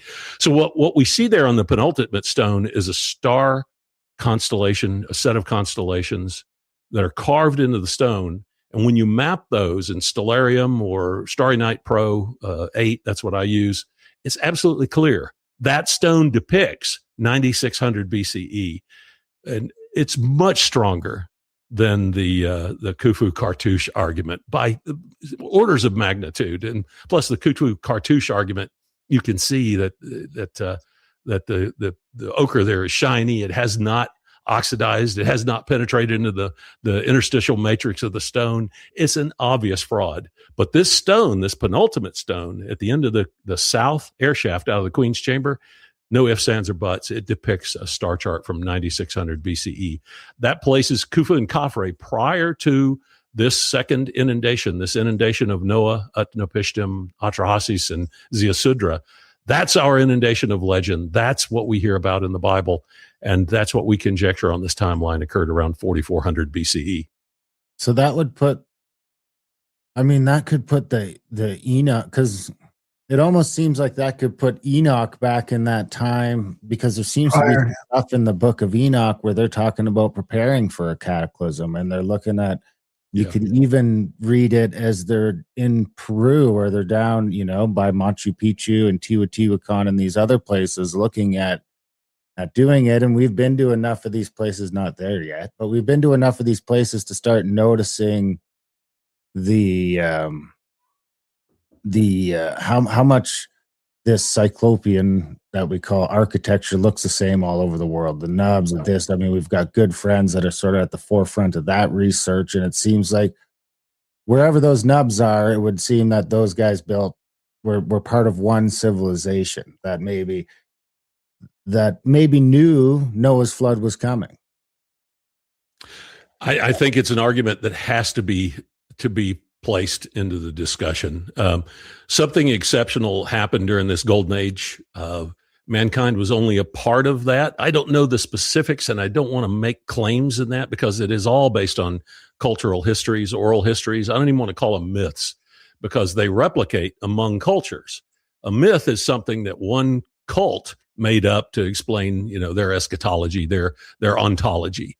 But when the myths pervade multiple cultures who didn't have any contact with each other, it steps out of the realm of myth and becomes a stronger factor, which is oral cultural histories. And the commonality between those, I think, is what we use here. You are able to do some inductive inference from the commonality in those oral histories. And that's what we've done evidence here. of that in our lifetime with those cargo cults that sprung up after World War II in the South Pacific. Yeah, absolutely. A good analogy to what may well have occurred during the Golden Age. But the specifics, who managed things, what happened there, we can't. All we can do is conjecture there and make it clear that we're in the realm of conjecture. Yeah. Yeah. Well, it's interesting because we've had people on the show that, for me I'll do the conjecturing because I don't have any reputation to defend. So, or any papers or anything like that. So, but we've talked to people that it seems like that there was a past civilization that maybe knew this was coming and maybe survived at some place and some, whether it was on a moon or in space or down in the ground where we see these underground cities in Turkey and stuff like that. And then it would have been it even gets into the Graham Hancock kind of stuff, right? Where it's these sort of survivors from that. So just to get so that it doesn't have to get like off planet or anything, that it could just be these sort of strongholds that were able to live out the cataclysm by luck or by preparation or whatever it was. And now they're sort of finding these bands of survivors all over. And sort of those are the guys that are leading the new civilizations because they're obviously just, light years ahead of the people who are maybe just like, if you sort of if you got through it in a U.S. military bunker would be the analogy we would have today, where not only do you get through it, you get through it with some tech and some stuff and some things that can help your journey along. And then you're just sort of come along people that are one or two generations after that just sort of got by the skin of their teeth, floating on a log or hiding in a cave, or they're just in the right place at the right time when the shit went down. Yeah, Darren, and there are a number of diverse survival strategies that are contained in these cultural oral histories. So it may be that some of them describe the slower return from state 2 back to state 1. In particular, when you get to the Asia Pacific region, the flood is far less violent as compared to the Americas and Southwest Asia, the Middle East, and the Sahara, certainly. So I think that actually, so the move from state 2 to state 1 is a lot more survivable than the move from state 1 to state 2. That's our current construct. The theory is open so that we can modify that. That's again why this is a provisional timeline. Right now, it says that when we pass the Lechamp threshold, which is about a 3 or 4 on that scale, we run the risk of a true polar wander, and that true polar wander happens very fast. In fact, the Epic of Gilgamesh says that it happened in a day, and then the Earth spent 8 or 9 days where the ocean did sieching or seeching, or it's pronounced, where the ocean's just tossed around, just like you just jumped in your bathtub. It sloshes for a period of time, and Utnapishtim says in the Epic of Gilgamesh, it took 8 or 9 days for the oceans to cease their rocking or writhing about like a woman in labor, is how he put it, and then Utnapishtim was able to step out of the ark that he had built and begin to reestablish those animals that he had carried, and then the agriculture that he had specialized in, and reestablish that where the quote ark at that time had landed. Yeah. Interesting. That's, that opens it up a lot more, right? That opens it up a lot more for these builders to be in place to start building these things, because everything sort of stabilizes, the climate probably gets better, and you've got a lot more people that were living their life in state 2, whatever civilization got to isn't completely wiped off the map. So you get to start at 3 instead of 1, or at 4 instead of 1. Whereas when we shift back going into state 2, the chances it's more like everybody's on 1. It's upsetting the apple cart completely, and it's basically a start from scratch. Yeah, and I think you can see that in this, what is called the human script absence gap, identified here right about the time of the flood of Noah. The Vincha script existed in Eastern Europe and abruptly ended. Then we had nothing, no artifacts, no monuments, no script for about, roughly, say, 800 years here, that gap. Then all of a sudden we have proto-cuneiform that appears. Then we have technology arriving as civilization reestablished itself. That's about that boundary line at the end of the rotation from state 2 back to state 1 is when we develop the wheel, irrigation, the calendar, agriculture, the wooden plow, kiln-fired pottery, brick, all those implements that allow civilization to flourish that we didn't have as much of in the mid-Holocene climate optimum. They all of a sudden appeared at that boundary line. One thing that's curious, though, here, Jared Diamond has a book called Guns, Germs, and Steel. It won the Pulitzer Prize in the early 2000s, if I recall, maybe even earlier than that. But he outlined what I think he called the Big 14. The Big 14 were plants and animals that were domesticated in the Fertile Crescent, and the Fertile Crescent is right here in this region, all at the same time, and had no genetic precursors to speak of. They just appeared alongside man, all in the same 1,000-year period, and we've really never domesticated another plant or animal since. So how did we pull that off in the Golden Age? And then how did we preserve those things through this gap in human history, this culling, this 19-to-1 culling of humans during that period? We are able to preserve the Big 16, and the Big 16 would be cattle and oxen and dogs and cats and horses and sheep and wheat and barley and corn and rye, and those staples, those helpers and staples that man existed with in the mid-Holocene climate optimum. They survived with us, but they became really, from that point on, part of our civilization after the flood of Noah here, if you will. So Occam's razor to me would point to preparation, that it wasn't. I think so. They knew that shit was coming. Yeah, I think that I don't know if there's a simplest explanation or a restriction in plurality there. There are multiple reasonable explanations for this. It's just the other explanations are orphaned. They're out there. They could explain this, but they don't explain anything else. They don't elegantly dovetail into the history of mankind. The one that elegantly dovetails into the history of mankind is this gap that I've outlined just here. Whether that's simplest, I don't know if it's simple. It's a complex explanation. So it may violate Pop Occam's razor, but it doesn't actually violate Occam's razor. It actually it folds elegantly into the history as outlined on this timeline. So then that looks like, but we don't know where the 6443 is state 2, state 1, right? No, that's state 2. No, that's that's the interval between the double rotation set. You can see down here the Egyptian priests of Ptah described what had happened to Herodotus when he visited there. I believe it was 440 BC. Yeah, 440 BCE, thereabouts. Herodotus wrote what he called his histories, or an account of Egypt, I believe is book 3 in the histories. And the Egyptian priest said, thus in the period of 11,340 years, and that covers the last 2 ECDO rotations, contextually here. The priest said that there had arisen no God in human form, nor even before that time or afterwards among the remaining kings who arose in Egypt. Nor did they report that anything of that kind had come to pass. So they said mankind had been left alone in Egypt for the most part. But during this time, they said the sun had moved 4 times from his accustomed place of rising. And where he now sets, he had thence twice had his rising.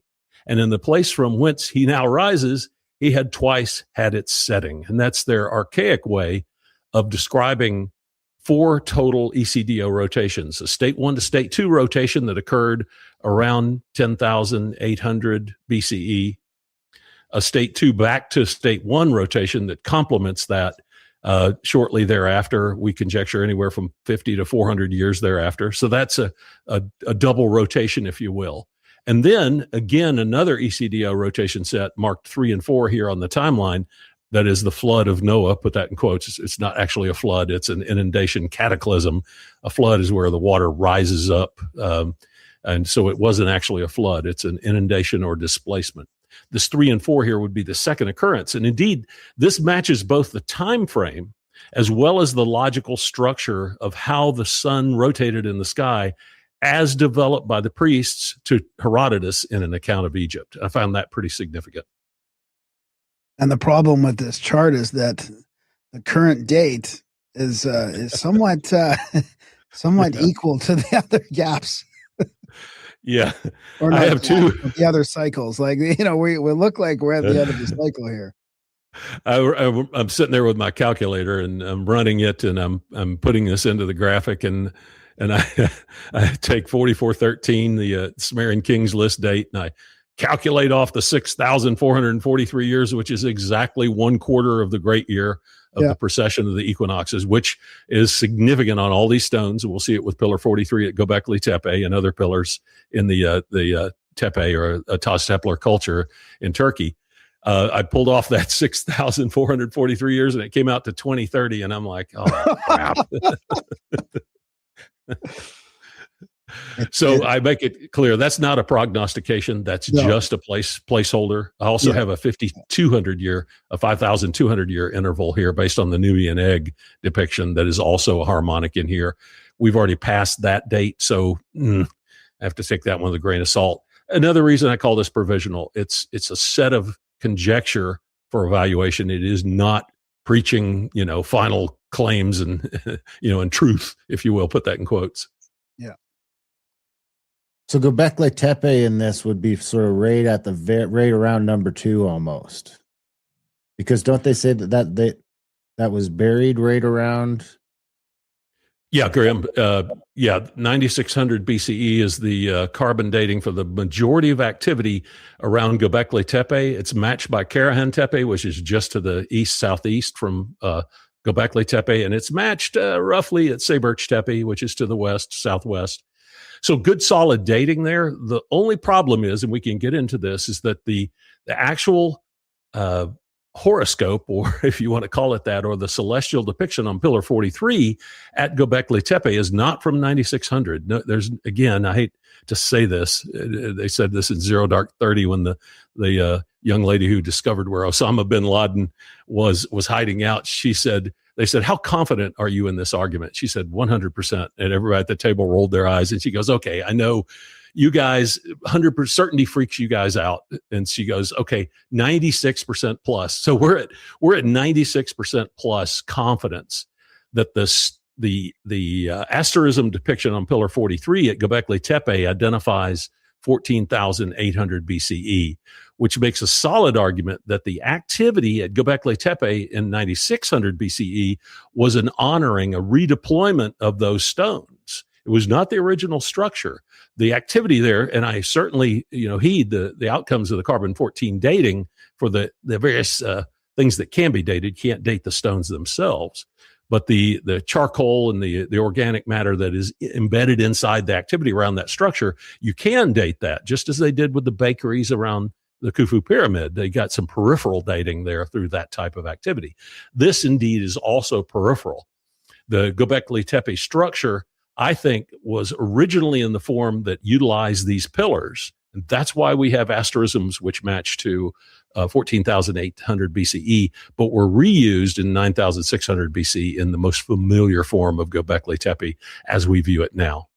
Which would be right before Meltwater Pulse 1A? Right after Meltwater Pulse 1B, during this period identified by Solon to our key philosopher. Plato? I'm drawing a blank. Yeah, Plato. Yeah, goodness gracious, the most prominent philosopher. I remember everybody else but him. But Solon had. This is from your X post. I just shared the screen you see on the screen. So this is it here. Yes, yeah. that's where no would good we one. end up? We would end up right around that 14,000 BC if we went down back sort of another 6,443 years from that time. Yeah. That's what I was wondering. Yeah. Yeah, if we go around and if we adhere to the 6,443 year construct that I have outlaid on the timeline that we just looked at, we would again intersect with that 14,800 period.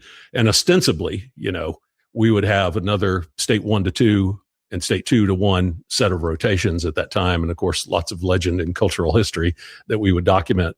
So there's an argument that says they underwent a calamity and they put the story of that calamity on Pillar 43, and they documented that it was a quarter turn of the sun across the sky on that pillar. And to me, it's obvious. Once you look at the pillars and understand what the artists were depicting and don't look at it as, we could look at history as mythological and fanciful.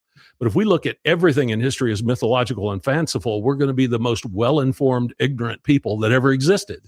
Just because you have a description doesn't mean you have knowledge.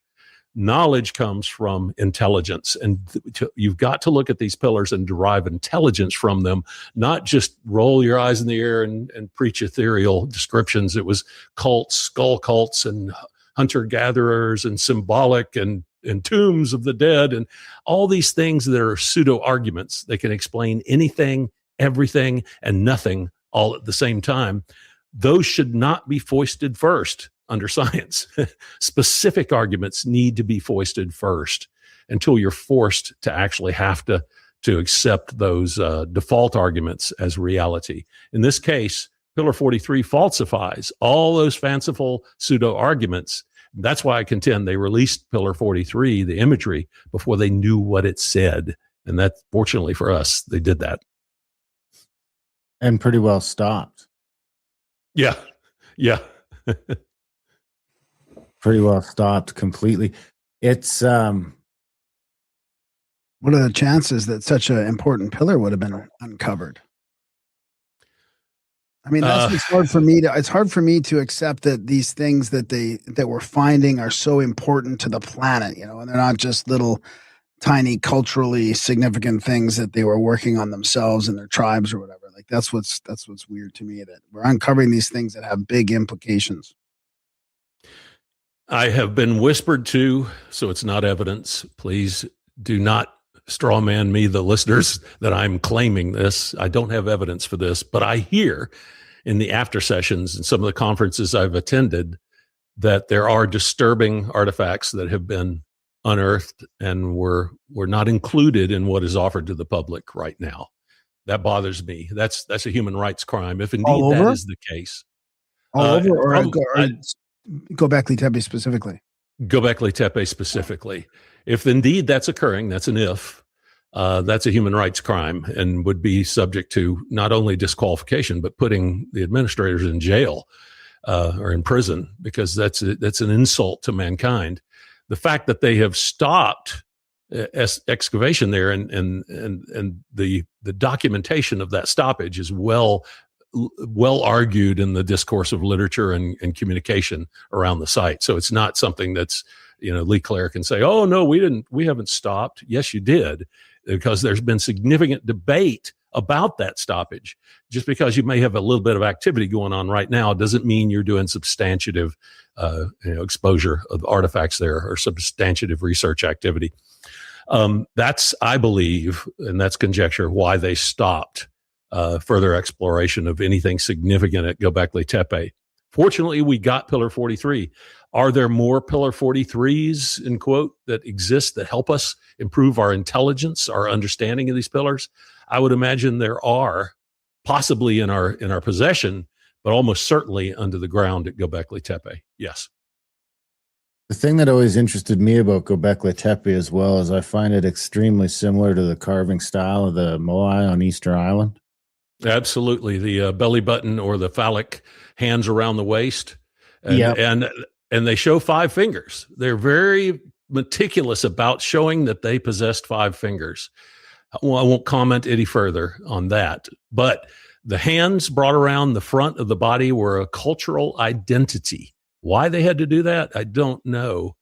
But they felt it was important enough that they had that as a motif and a practice in their iconography all across the globe. Absolutely.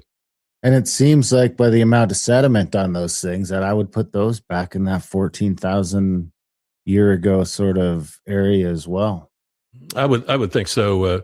I was misled by this. Oh, we pulled a Moai stone out and we took ropes and we walked it down a pathway, showed how they could get these big heavy stones with no trees and no leverage, no crane or structure that they could use to leverage the stones. They showed how they could walk them from the mountain down to the coast where many of the statues are, until they dug up one of the statues on the hillside and showed that it had a 40 to 60 feet of it was buried under the ground. The statue was far too large to do that disingenuous rocking down the road. That was a red herring. It was a deception. It was a human rights crime is what it is. But those statues underneath the ground make it clear there are markings there we don't understand. They're communicating not just a language, but they're communicating principles. And one of those principles is the 5-fingered motif of the phallus or the belly button around the front of the statues. Absolutely. Great point. Do we have time to touch on some of the alignments you've been showing lately? Yeah. Seem to point to the different states of North. Yeah, I think it's just fascinating. It's every time I find alignment, it's almost like I'm convinced all over again, and then it begins to fade off, and I find the next alignment. And I'm doing this piecemeal, after hours, after work, and after travel, and 2 a.m. So I apologize. I can't do the diligence. Well, I can do the diligence. It just takes a long time to do it. We've had researchers that, have databases of 300 different monuments that are my candidate databases to draw from. I'm only about 115, 120 monuments through that database. So it's taken me some time. But the good news is, or the bad news, however you want to view it, is that these monuments are 80 to 85% of them are aligning to what ECDO theory terms as NP prime. And that's just a fancy nomenclature for North Pole prime. That means the alternate North Pole. We argued earlier, in symbolism or the the symbolism that we use, that Santa Claus would have to move to southern Africa once State 2 arrived. The majority of the ancient monuments are aligned to one spot on the earth, not one spot in the sky. If they all align to, say, their local solstice or equinox or equilux or a moon variant of each of those, they would not take on these patterns. If they all align to, say, Aldebaran or one of the major reference stars or navigational stars that are in the sky, they would also not take on this profile. The only way this profile arrives is if the obsequience, and that's a term for all these azimuths arriving to one spot on the earth, that obsequience focuses in Zambia in southern Africa. And I'm going to pull up probably one or two most prominent azimuthal alignments here, if I can find it. Apologies. We're going to Sardinia in 2027 with the tour. People can check out. Contact .com if they want to get in on that. But I'm excited to go and check out those Sardinia ones firsthand and kind of. It'll be interesting to stand there and look at, because that'll kind of put it into perspective of where the north is compared to in that alternate state. If you look at the Cathedral of Calypso, where Odysseus was held captive for 5 years under the Odyssey, Homer's Odyssey.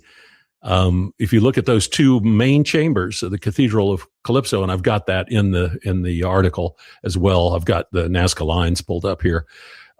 They're precisely aligned to ECDO NP prime. And we'll use that jargon here, ECDO being the theory and NP prime being the State 2 North Pole for the whole Earth. So the whole Earth would point to this, just as we do today. When we build roads in Russia that align north-south, and we build roads, say, in Washington, D.C. that align north-south, that's obsequious to our current North Pole. This same practice was done in 4000 BCE. The question is, why? In fact, the majority of monuments from 4000 BCE all the way to, say, 500 BCE to 500 AD, or Common Era, the majority of monuments, 80 to 85% of them, align to this exact spot, this what we call NP prime. I'm going to show you one of the key ones. This is a mystery that has existed in the zeitgeist for decades here, all the way back, at least in popular view, to Eric von Daniken's, Chariots of the Gods controversial book that came out in whatever it was, 73 or something like that. We had Eric von Daniken on back in the day. I couldn't give way number off the top of our head, but he was on the show. So now, while you're pulling that up, that would, because State 2 is short, we're saying 50 to 400 years compared to State 1, and that other age was in State 1 when these monuments were getting built. That would point to a memory that they're not actually pointing to their current north when they're doing it. They're pointing to this memory of north, so that it's almost like they're trying to encode it. That's correct. I think that's the most plausible of all the arguments there. And ECDO is written so as to accommodate, if we get further evidence that says a different progression of events happen, certainly, that's reasonable. People can argue 2 or 3 different possibilities here. I contend right now that it's a cultural memory because the number of monuments fades off over time, and as well, a little bit the accuracy on the call to true north, the azimuthal alignment of what State 2 true north would have been. It drifts off, and you can see it in the South American monuments. They hit ECDO's NP prime exactly. When those cultures migrated north through the current late Holocene period, they kept using the same azimuth, but they were migrating north, so the azimuth was off. So that tells me it's a cultural memory rather than a direct observation for many of these monuments. And indeed, we can look at the histogram that I've constructed. I published it on X today.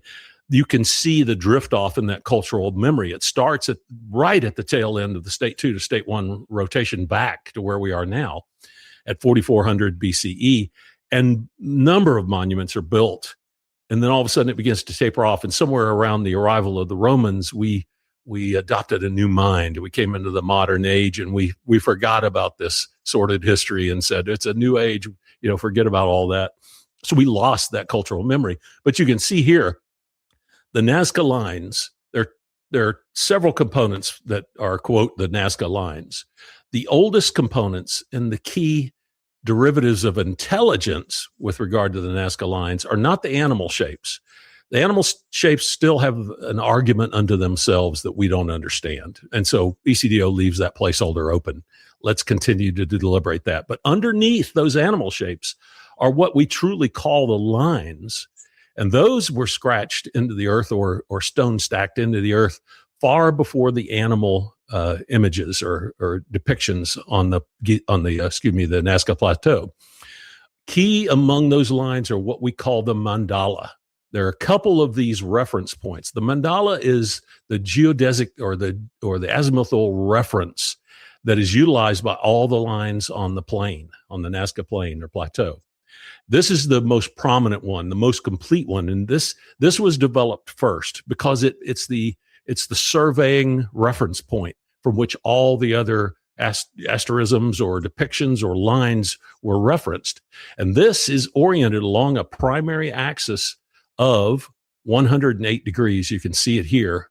I've got a picture taken from a scientific analysis of the mandala. I've got a photograph of the mandala itself turned into black and white aerial photograph, and then I've got the geodesic location and the bearing point of NP prime indicated on the global map to the right. You can see that the mandala is precisely aligned to ECDO theory's state 2 NP prime.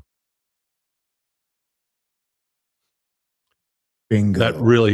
That's really what lit me off. And then after that, it's just monument after monument after monument. And you could say you can make an argument here and say, well, but you chose the right ordinal. Why don't you use the north-south ordinal? And I could. And in fact, I accommodated my statistical study by adding that uncertainty into the statistical calculation. And there's a method, the method I show in the study. But what happens is if you rely on that perpendicular line, your North Pole moves all over the planet. Most of the activity is around Greenland, south of Greenland, over toward Scandinavia, back toward Canada, back toward Alaska, back toward Russia. But the North Pole bears no certainty under that construct, that discipline or approach to addressing these ordinals. It's only when you adopt the ordinal that points to NP prime that the bearing begins to derive coherence. And this is a principle in navigation. I spent 40 years navigating.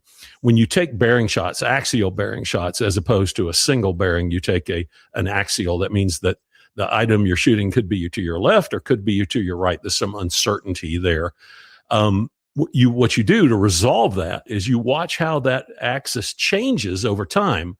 The one that intersects and does not drift, that's the valid bearing that you use. This is the mistake Fred Noonan made in navigating Amelia Earhart. He took one shot of the Itasca signal ship with his loop antenna, and he had two bearings that resulted from that. He didn't take a successive shot because I think the operator got up too late, and he only got up right when he was supposed to send the broadcast.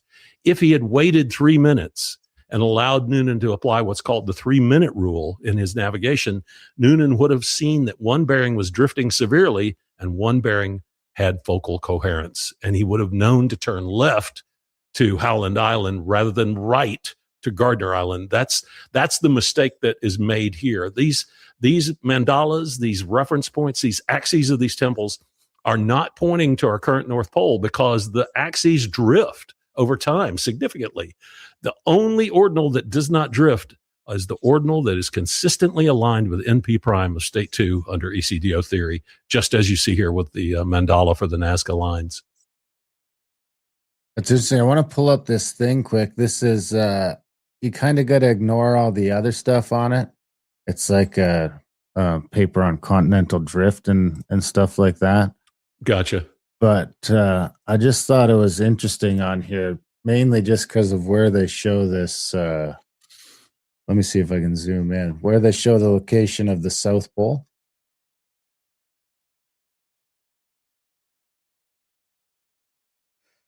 Which I guess would be the North Pole. in ECDO, but they're just kind of using this to explain those ice sheets over there, right? They're trying to come up with an excuse on how they can get this ice sheet to have formed in South Africa. And they've sort of got these. So does that, does this sort of negate this continental drift and stuff like that? Does that sort of explain how these ice caps have moved around instead of the continents drifting? Because that's kind of how I would look at it as well, is whenever an ice cap is formed, it's happening because it's at the pole. It is. Under ECDO theory, our ice ages, as we call them, at least some of them, were a result of persistent state 2, and we don't have that state 2 in the ice cores, because when we rotate back to state 1, state 2 ice melts off. So we don't have that record. You can't say the ice cores deny ECDO, but it's not that type of evidence. It's not exclusionary evidence. So, the same argument can be made about the ice ages, but I think it supports ECDO theory that the ice in the ice ages tends to aggregate near the poles in ECDO state 2. Now, not to say that all ice ages are explained by ECDO state 2. I don't think that could be made. That argument could be made, but it certainly explains many of the progressions of ice across North America and then the Southern Hemisphere. If you take, and there's been a group that I think they held their first ECDO conference in Idaho, February of 2025. Unfortunately, I was with a client and I couldn't attend. I think that they put together a video that shows the continental drift, and that's the crust.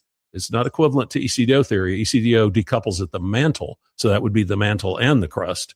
But if you look at continental drift theory, which is based on crust structures drifting or tectonic plates drifting, if you go back to Gondwanaland, the original state of the land geography of the earth, and then put it in forward motion very fast and roll through all of those 3 billion years, maybe it's less than 3 billion years, maybe more like 1 billion years, you can see the land masses twisting around the 2 Euler axes of ECDO theory. The west Euler axis is in Brazil. The east Euler axis is in Sulawesi near Indonesia. You can see the land masses, the tectonic plates, rotating around those 2 Euler or Euler axes. It's fascinating. As well, Craig Stone, one of those researchers in that group, has put together a torsion field, a conjectured torsion field for both state 1 to state 2 rotation, as well as state 2 to state 1 rotation. Place those torsion stress lines at those Euler axes, and then surmounted it, put that map on top of the tectonic fracture network and stress pattern network of the Earth, and they line up a good 80th plus percentile versus random. He's got the charts in this very prescient study that he's put together. Both of those show that a lot of the tectonic motion, a great preponderance of the tectonic motion that we've documented in Earth's geohistory, has come as the result of a rotation between NP and NP prime. It seems like the North Africa there kind of shows that evidence, but that it sort of explains the washout you see in North Africa on Google Earth. Absolutely. Explains a lot better than anything else. It's like nothing else can sort of move the water in that direction that you can plainly see in the Sahara. Yeah, you really got to get into hand waving, extreme levels of hand waving to dismiss the water destruction. I don't even want to call it erosion. The water destruction pathway, the inundation pathway that cuts through Emikusi Pass. There's a 14,000-year-old volcanic eruption that Jimmy Corsetti has studied, and he highlighted this. And you could see the water cutting through the basalt and the lava flows from that eruption. So it's a water flow that occurred in the last 14,000 years. You can see it cut across Chad in the diatomaceous salt flats that have no tributary infeeds and formed about, believe it or not, 4,400 BCE. Wow. And then took a Coriolis turn to the right in the vector of which the water progressed, went off the coast of Mauritania and created what is called the Mauritanian Slide Complex. The largest debris slide complex on the Earth is clearly the result of oceans cascading across the Sahara. The good news about that for the inhabitants of, say, Congo and equatorial Africa was that it saved those cultures at that time from the inundation, because the inundation was coming at them full speed, and then all of a sudden took a right-hand turn and went dumping into the Atlantic, and it saved a good deal of the flora, fauna, and humanity that existed in sub-Saharan Africa at the time.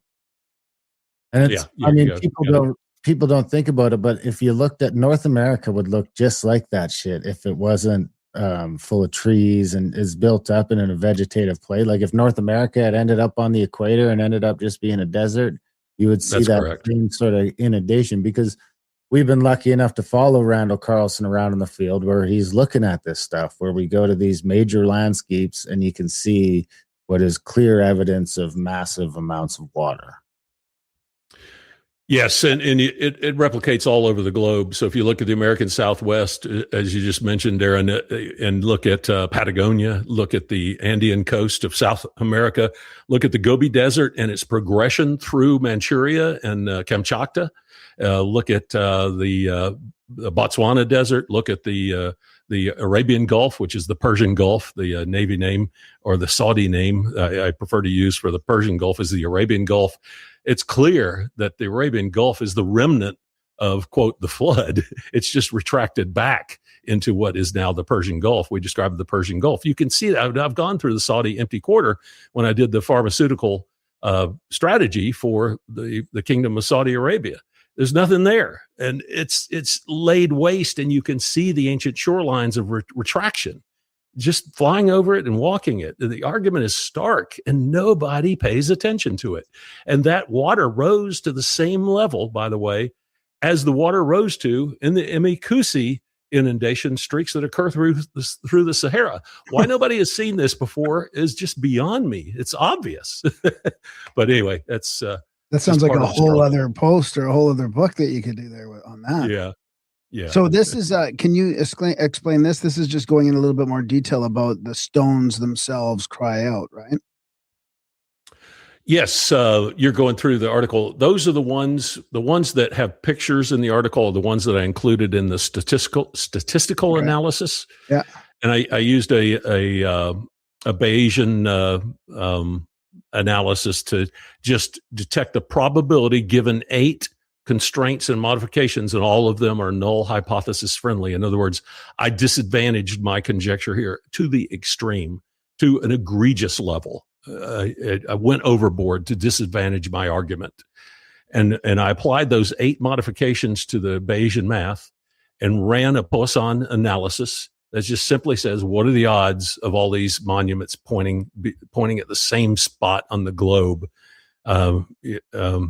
By accident. And when it got past 1 times 10 to the 14th, I had already done the job at that point. It was astronomically small, wow. even advantaging the null hypothesis, which says, hey, this is just accidental.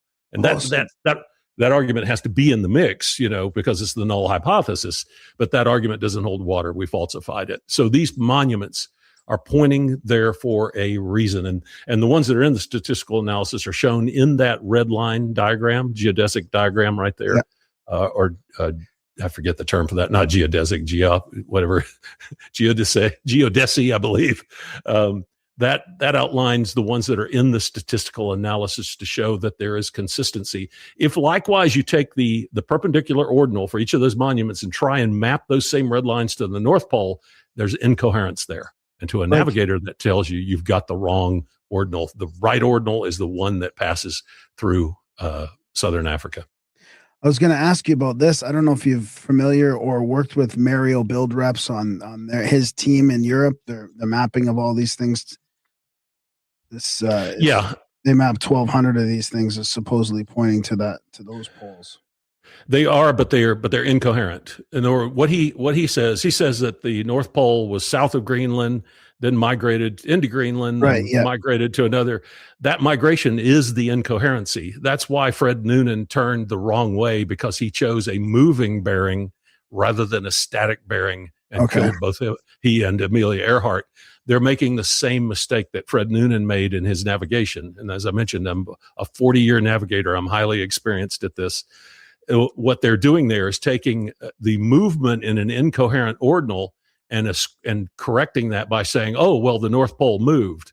Well, it didn't. If they had just taken the other ordinal and focused it, they would have found NP prime. Unfortunately, they did not do that.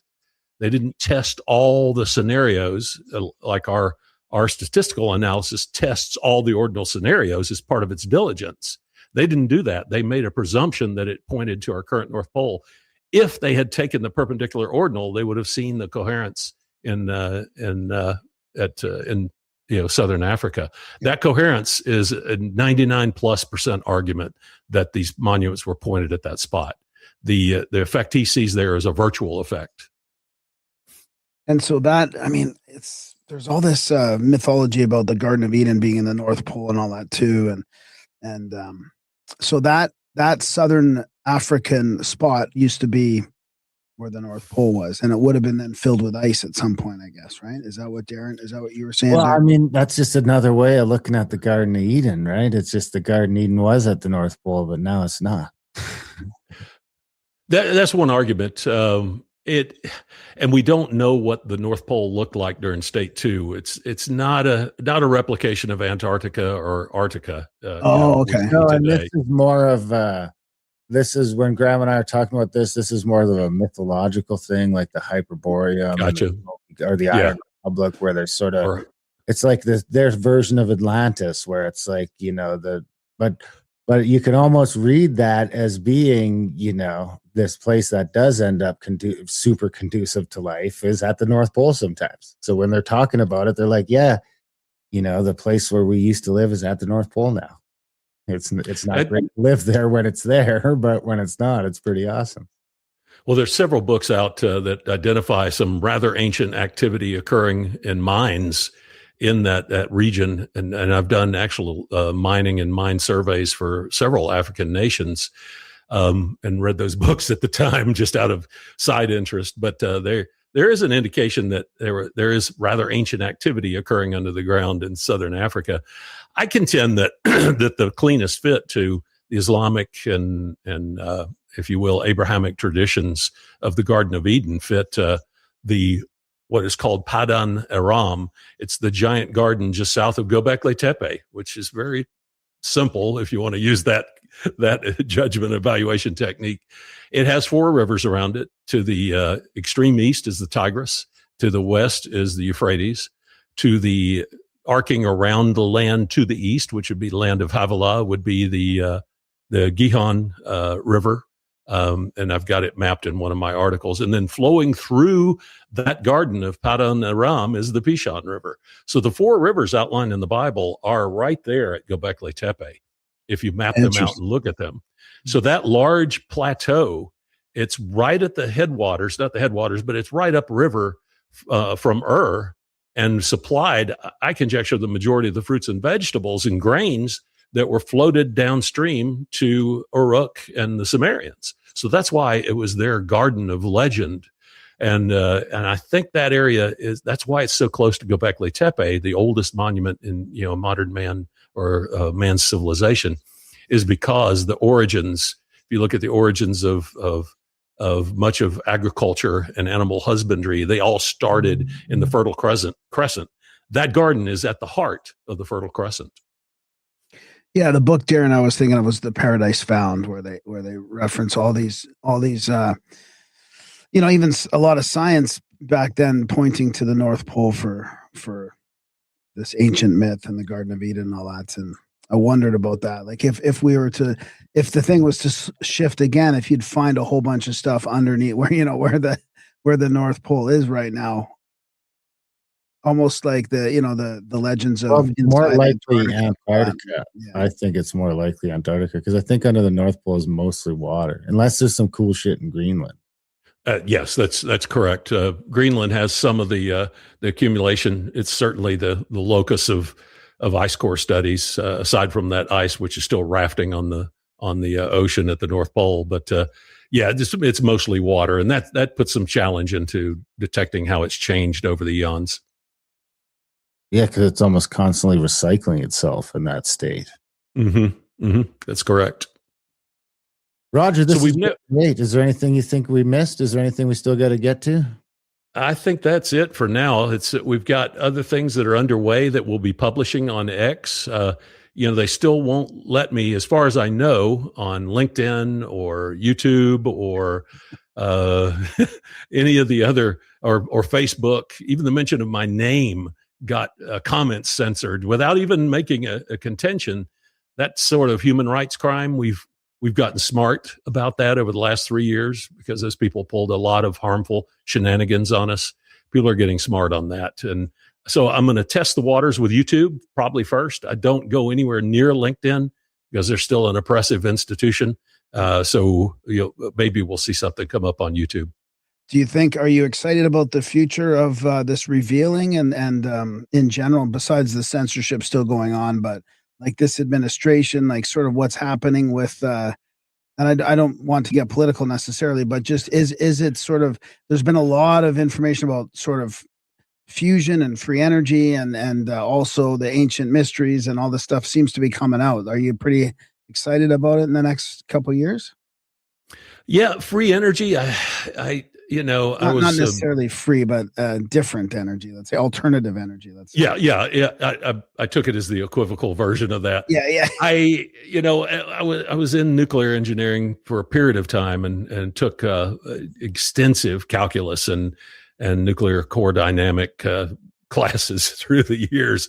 One of the things that started out in our beginner nuclear engineering courses was, in 10 years, we're going to have fusion.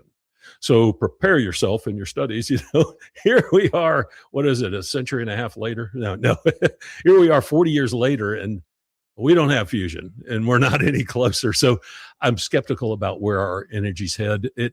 It's almost as if when we get technologies introduced, they only accomplish two things. They help us fight wars more effectively, or control people more effectively. Aside from that, there doesn't seem to be much interest in improving the lot of humankind. Some medical advances, I have to grant it there, but I don't see a lot of technology that is really making quantum leaps in our use of energy. I'm hoping I'm wrong.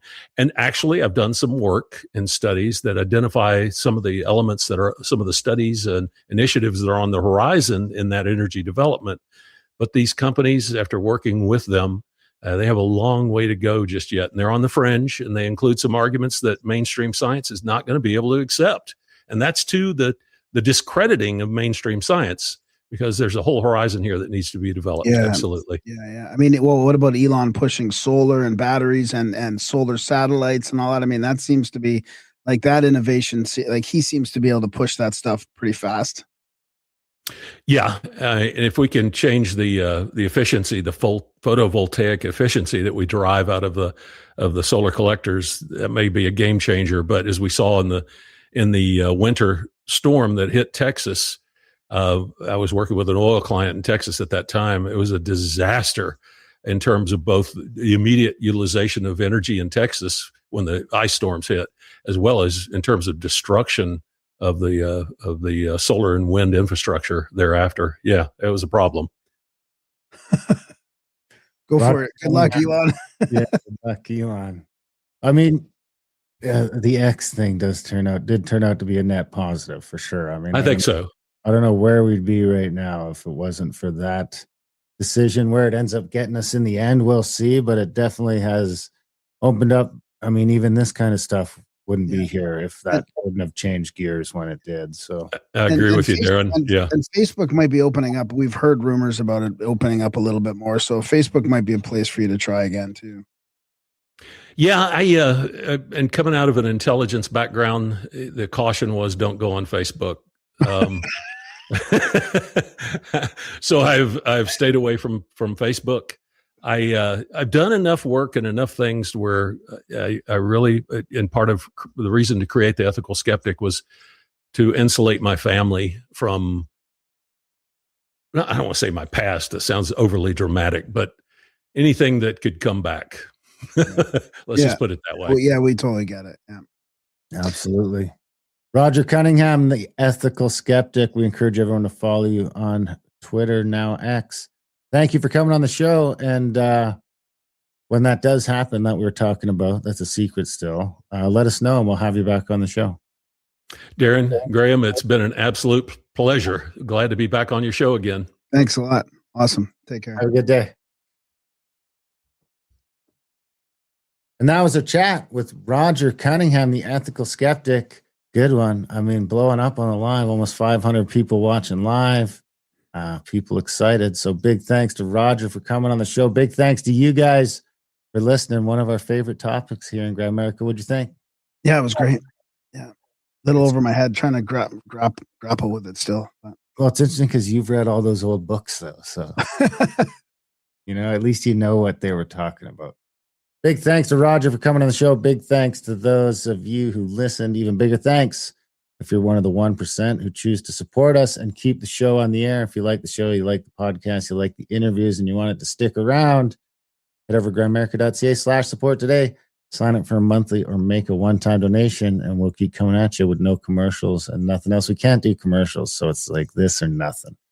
We had our thing this month where we're just going to try and get all you to sign up for $1 a month. If you all sign up for $1 a month, we'll stop asking. Check out AmericaOutlawed.ca for other podcasts. We also had Roger on there a couple years ago. You can find that in the back catalog on that show, talking about strictly COVID stuff. Contact at thecabin.com for trips and events. Like I mentioned, we're going to Malta, Sardinia, Sicily soon. We're going to Easter Island in April. We've got the solstice at Serpent Mound and some Randall Carlson stuff too. People can check that out. Adultbrain.ca for audiobooks. AmericaCBD.com for gummies and tinctures. Other than that, we love you guys. Thanks for listening, and we will see you next week.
The fuel for your worry.